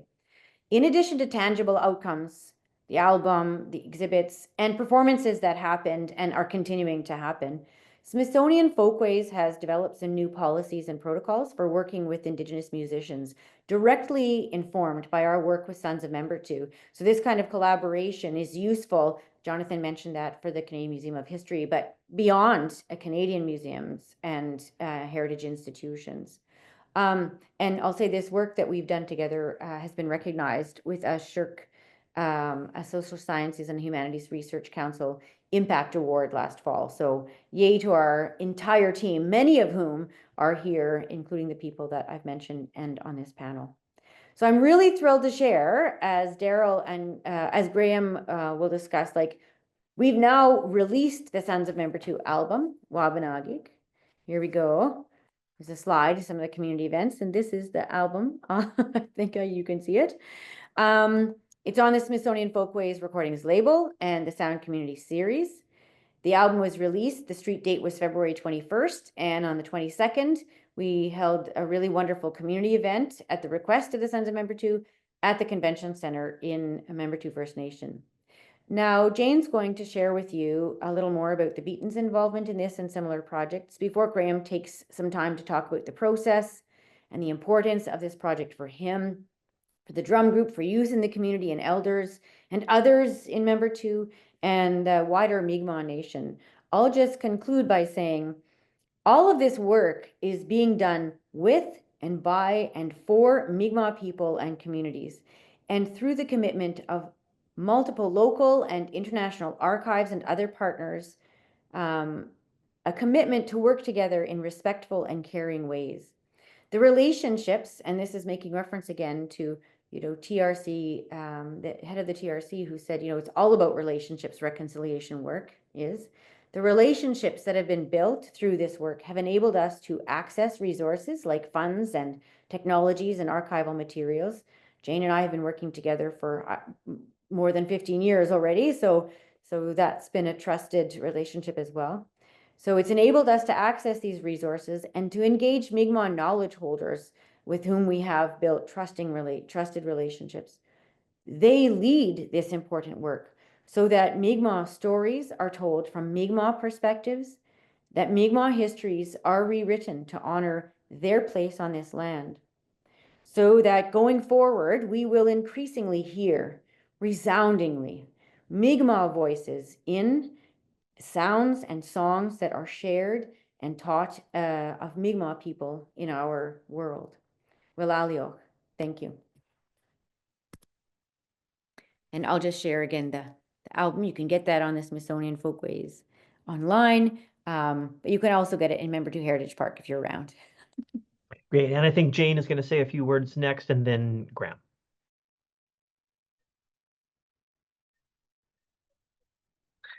Jane, at least I'm not hearing you. I'm not sure if. Really? It was Oh, fine there. before the break. There you are. Now you're good.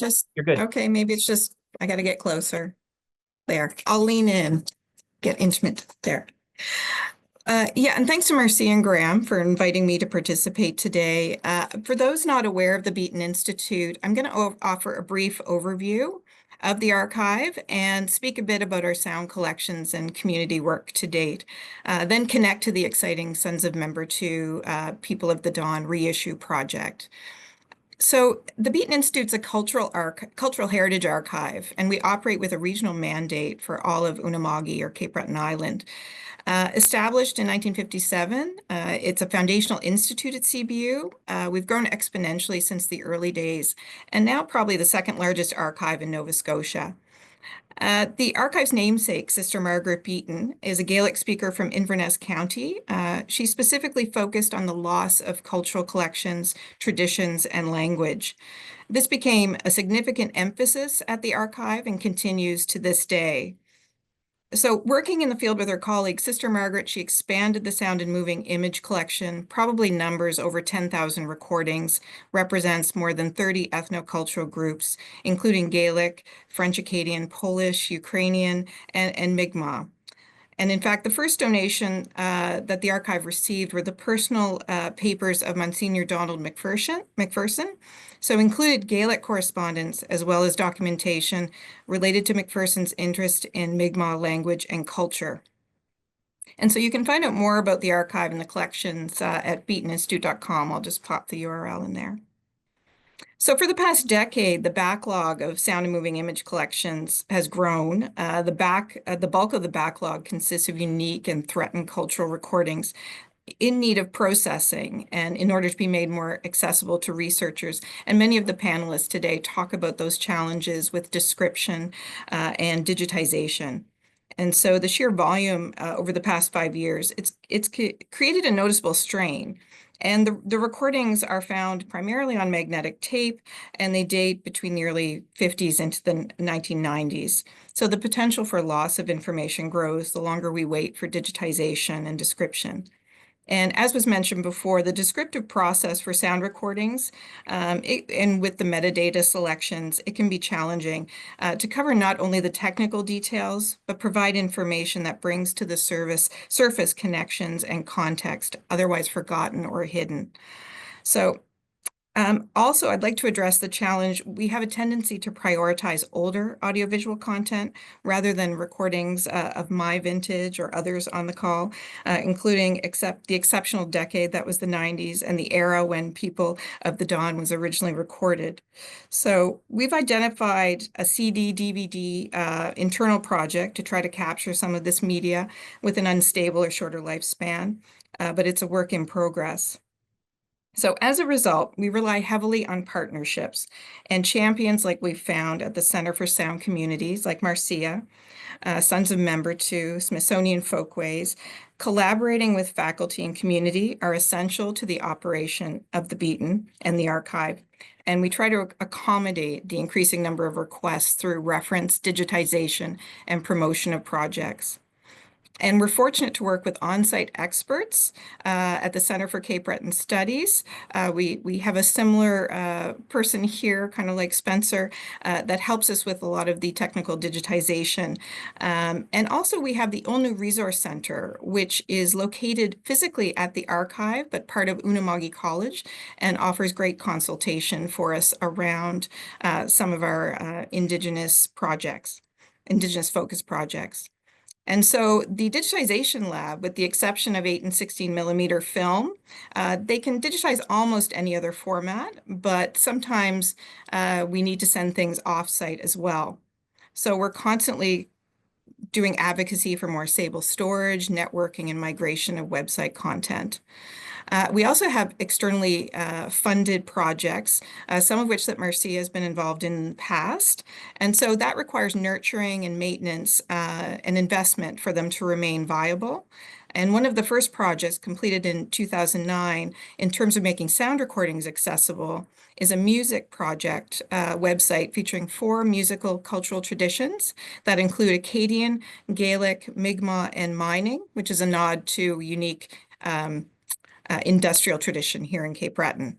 So we've had to rebuild sites, update security certificates and players to keep sites relevant. And I mention it's beatoninstitutemusic.ca because it was the first time we tried to navigate providing access to cultural content and music recordings to place them online. So we now use our digital archive as well as SoundCloud to stream content. It's usually in a couple places. And this initial project helped us learn about partnering, copyright, and working with cultural communities. And we gained permissions for all of the tracks featured on the music site and reached out to family members beyond just the creators or owners of the recording. And we've also leveraged the help from the Olnu Resource Center. We've since worked with other CBU faculty, including Marcia, as I mentioned, featuring other projects with audiovisual content, and we do rely on subject matter and linguistic experts for these projects. So I'd say in the past 5 years, we've been working to learn how to serve our Mi'kmaq communities, students, and researchers better. As has been mentioned a few times, the reconciliation framework for archives based on the TRC calls to action have provided archives with a guide on moving forward with a decolonial approach. As an example, we've also worked on the Sarah Denny Cultural Collection, which is over 500 recordings of Mi'kmaq language, song, and interviews. So we did not complete a traditional donation or deed of gift. The collection is held jointly with the community, the family, and the archive.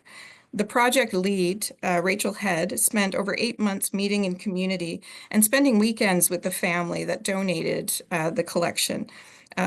Towards the end, she was kindly invited to a wedding and really made lasting friendships and relationships in that community. And then description and access, we followed rules.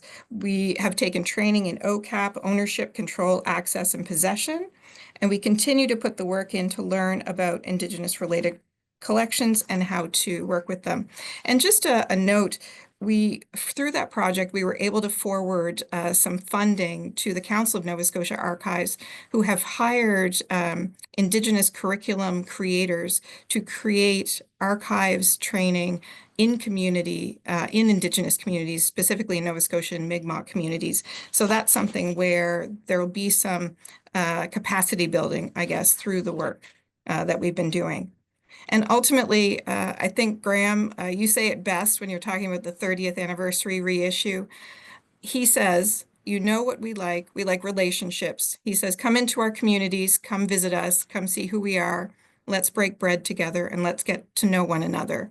It is really true to become friends, colleagues, and invest in each other's success. And so this project was really delightful. And it was honestly one of the smoothest projects in terms of coordination and collaboration, working with Marcia, Graham, and the folks at the Smithsonian. They made the job easy. We located cassette tapes. Our T3235 was in our audiovisual holdings, and it really wasn't identified previous to this project. And so if we didn't have this as a catalyst, it might not have, sort of been found and made available to the wider world. And so we were asked to digitize various photographs to be used in the project taken by member 2 photographer Raymond Doucette, as well as the liner notes. And the Center for Cape Breton Studies digitized the cassette. We also provided content to local radio stations and supported promotion of the project. It's really wonderful to hear the honor song added to the reissue. And I'm just really happy that this project has come full circle.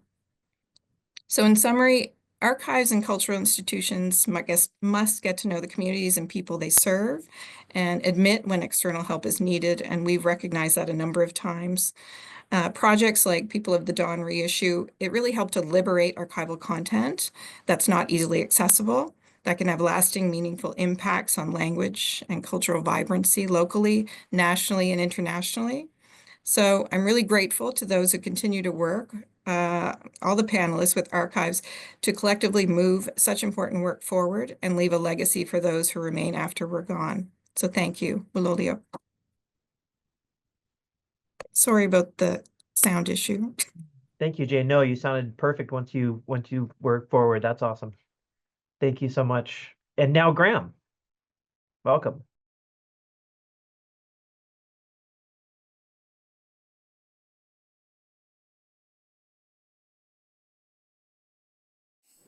How are you now?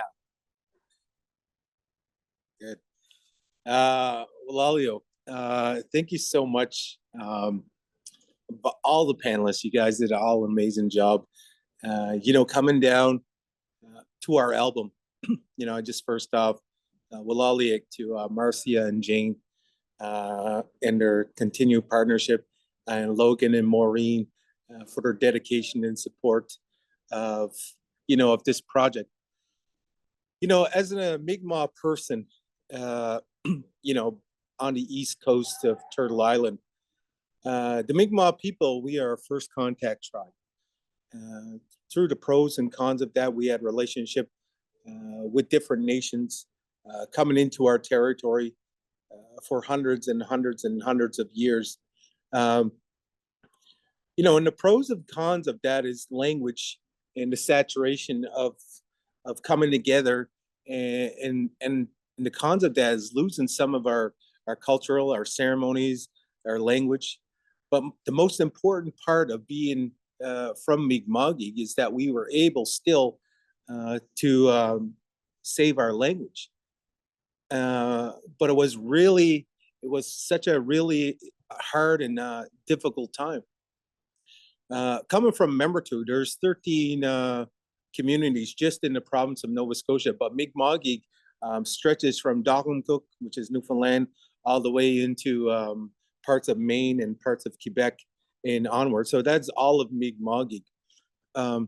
Throughout all of that, of all the different communities, Membertou is located within the city limits of Sydney, Nova Scotia.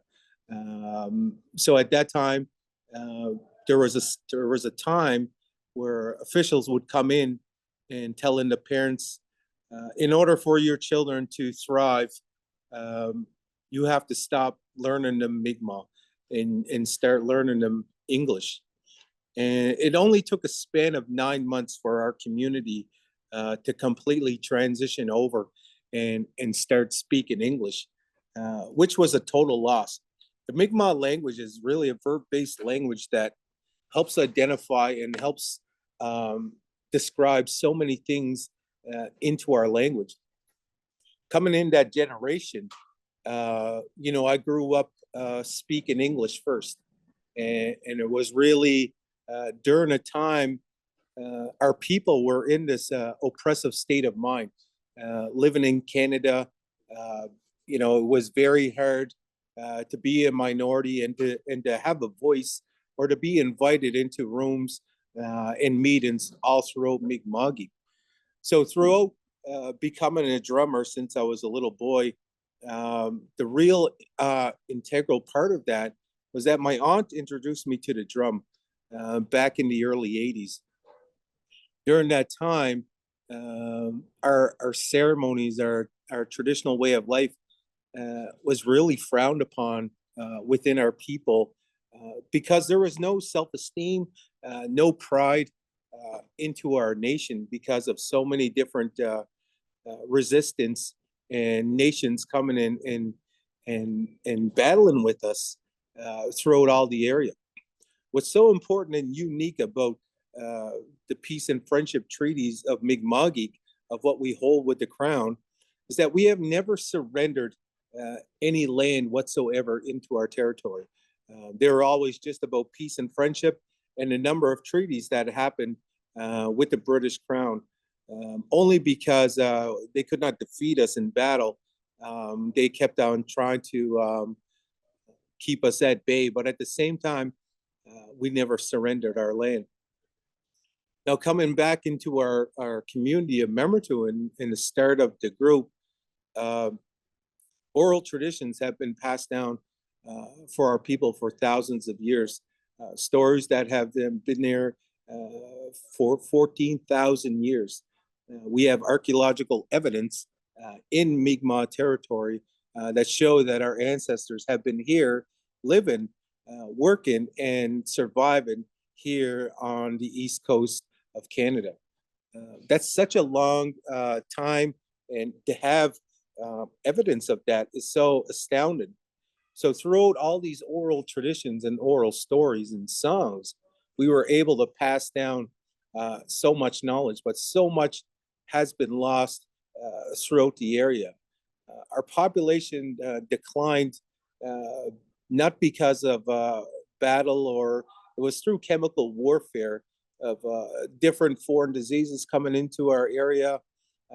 So much blankets that were passed around which contained smallpox, of how they knew how to do chemical warfare throughout all of our people. Becoming a drummer and knowing Mi'kmaq is not my first language was so hard. So being a drummer, my aunt introduced me to the language. Through the language, I was able to learn songs and learn of all these old ancient songs that have been passed down, and learning them and speaking the language like that. Today, I'm pretty much, I understand a lot of my language. I'm pretty fluent and understand it and speak it as well. But through music and through the drumming and the songs has given me the ability to sing those songs and learn new languages, and the new language through harmonic waves. So when I hear new Mi'kmaq words, I have to hear them in a harmonic wave to totally understand and translate them of what they mean. So as an Indigenous tribe and as a nation, when we have partnerships and institutions that come with us and want to partner with us, you know, it was a great day going back to university and, you know, being a musician. And I was like, oh, you know what, I'll take this course of Indigenous music just because, you know, I'll see it, because I was really unsure about university. And, you know, I wanted to try my best at getting good marks. And it was that day, that relationship of friendship started with Marcia Ostashewski, of learning the importance of indigenous music and sound. Now, the important thing about that, when we understand in the album, and when we talk about all the fine presentations of archiving, this understood that it gave me the ability to digitize that, you know, into the computer programs that would be there till the end of time. As an Indigenous person in Canada, as Mi'kmaq people, you know, our ancestors have signed treaties that date back into the 1700s, and 1725, you know, were the first treaties.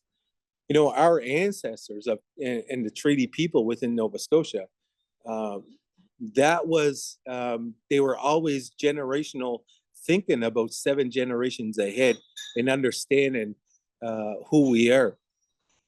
Why I'm here today is because of those treaties of our ancestors that stood up and never surrendered any land and kept promoting and saving our culture and our language through all the different nations that came to shore.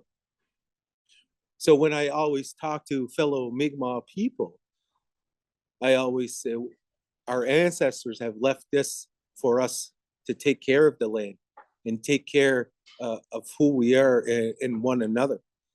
What legacy are you going to leave behind for the next 7 generations?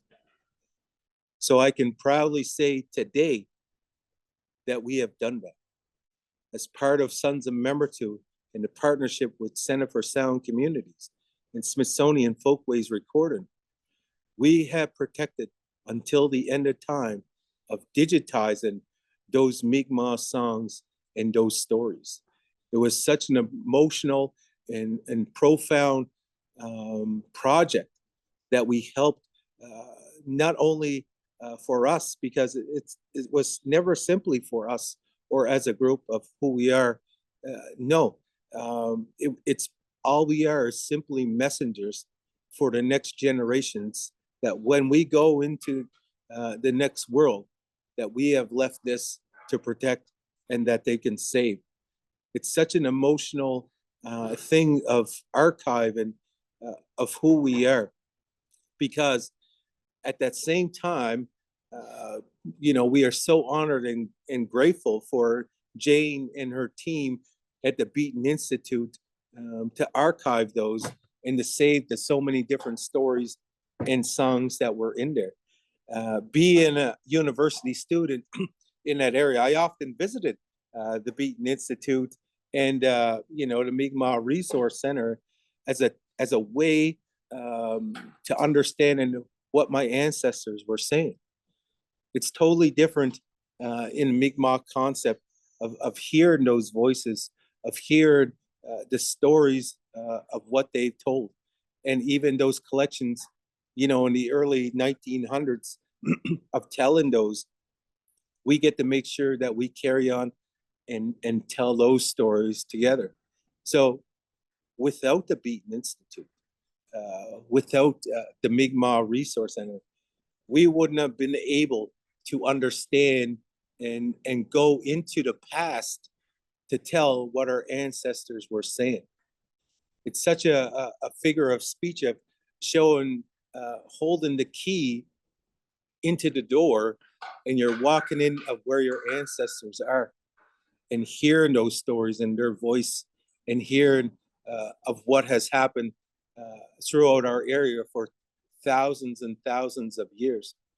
So this is the amazing partnership that we've had with all of our partnerships and organizations that I mentioned, of how we can create something that we can leave only because we are simply messengers, and leave it for the next 100 years into the way of the future.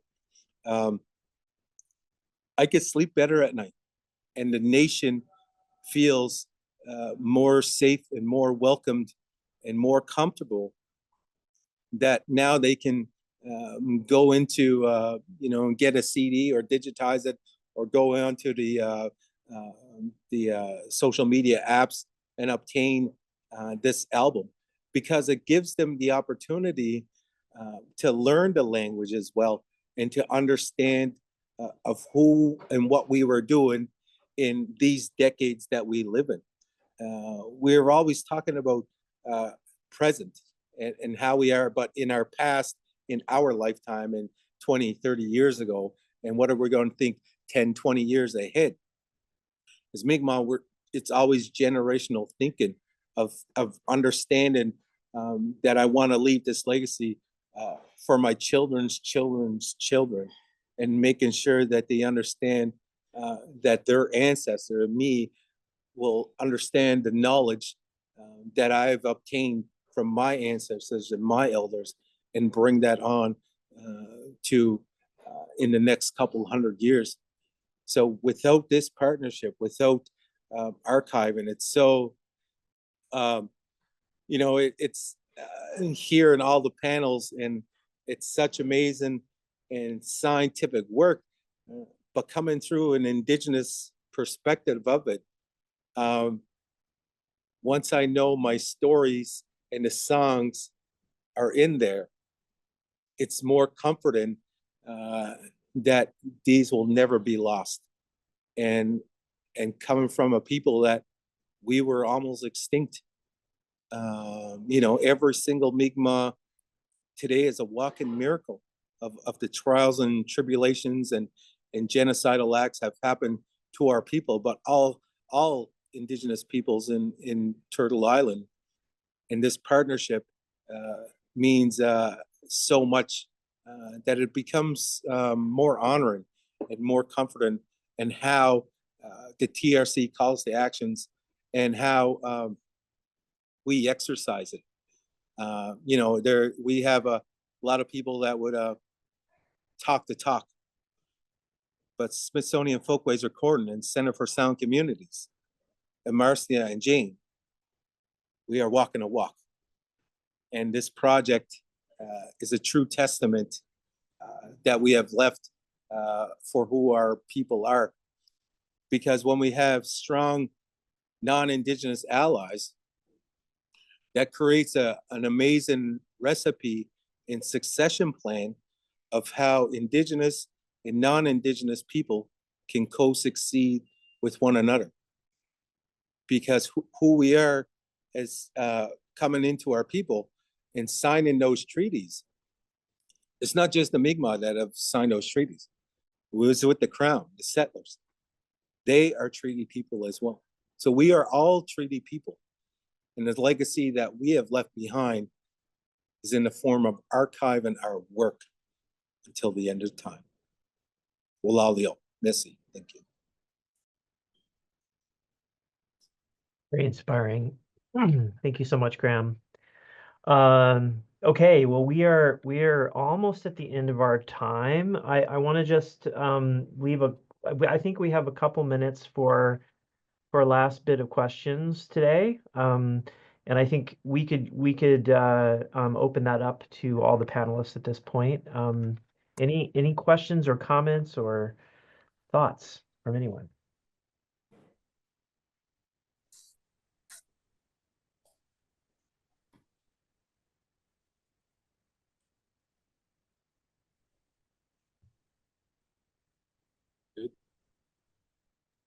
Okay. Well, thank you everyone for coming to this event. I wanted to mention, I should have said this at the beginning, but this event is a production of the Cultures of Sound Network, which is an international alliance of cultural institutions dedicated to developing exciting new projects in music and sound, and celebrating cultural heritage, especially here in Canada. Those organizations, by the way, include the University of Alberta, the Sound Studies Institute, and also the Canadian Center for Ethnomusicology, also the Smithsonian Folkways, the Canadian Museum of History, the Research Center for the Study of Music, Media, and Place at Memorial University, and of course the Research Center for the Study of, I already said that, Smithsonian Folkways and Cape Breton University. I'm just looking at the Center for Sound Communities. Yes, I think I got them all. It's a lot of us doing great work that we're very passionate about. And I just want to thank everybody again so much for this afternoon. I learned so much. And just to let you all know, we did record the session. We will post a recording along with information from the chat with the links and various things.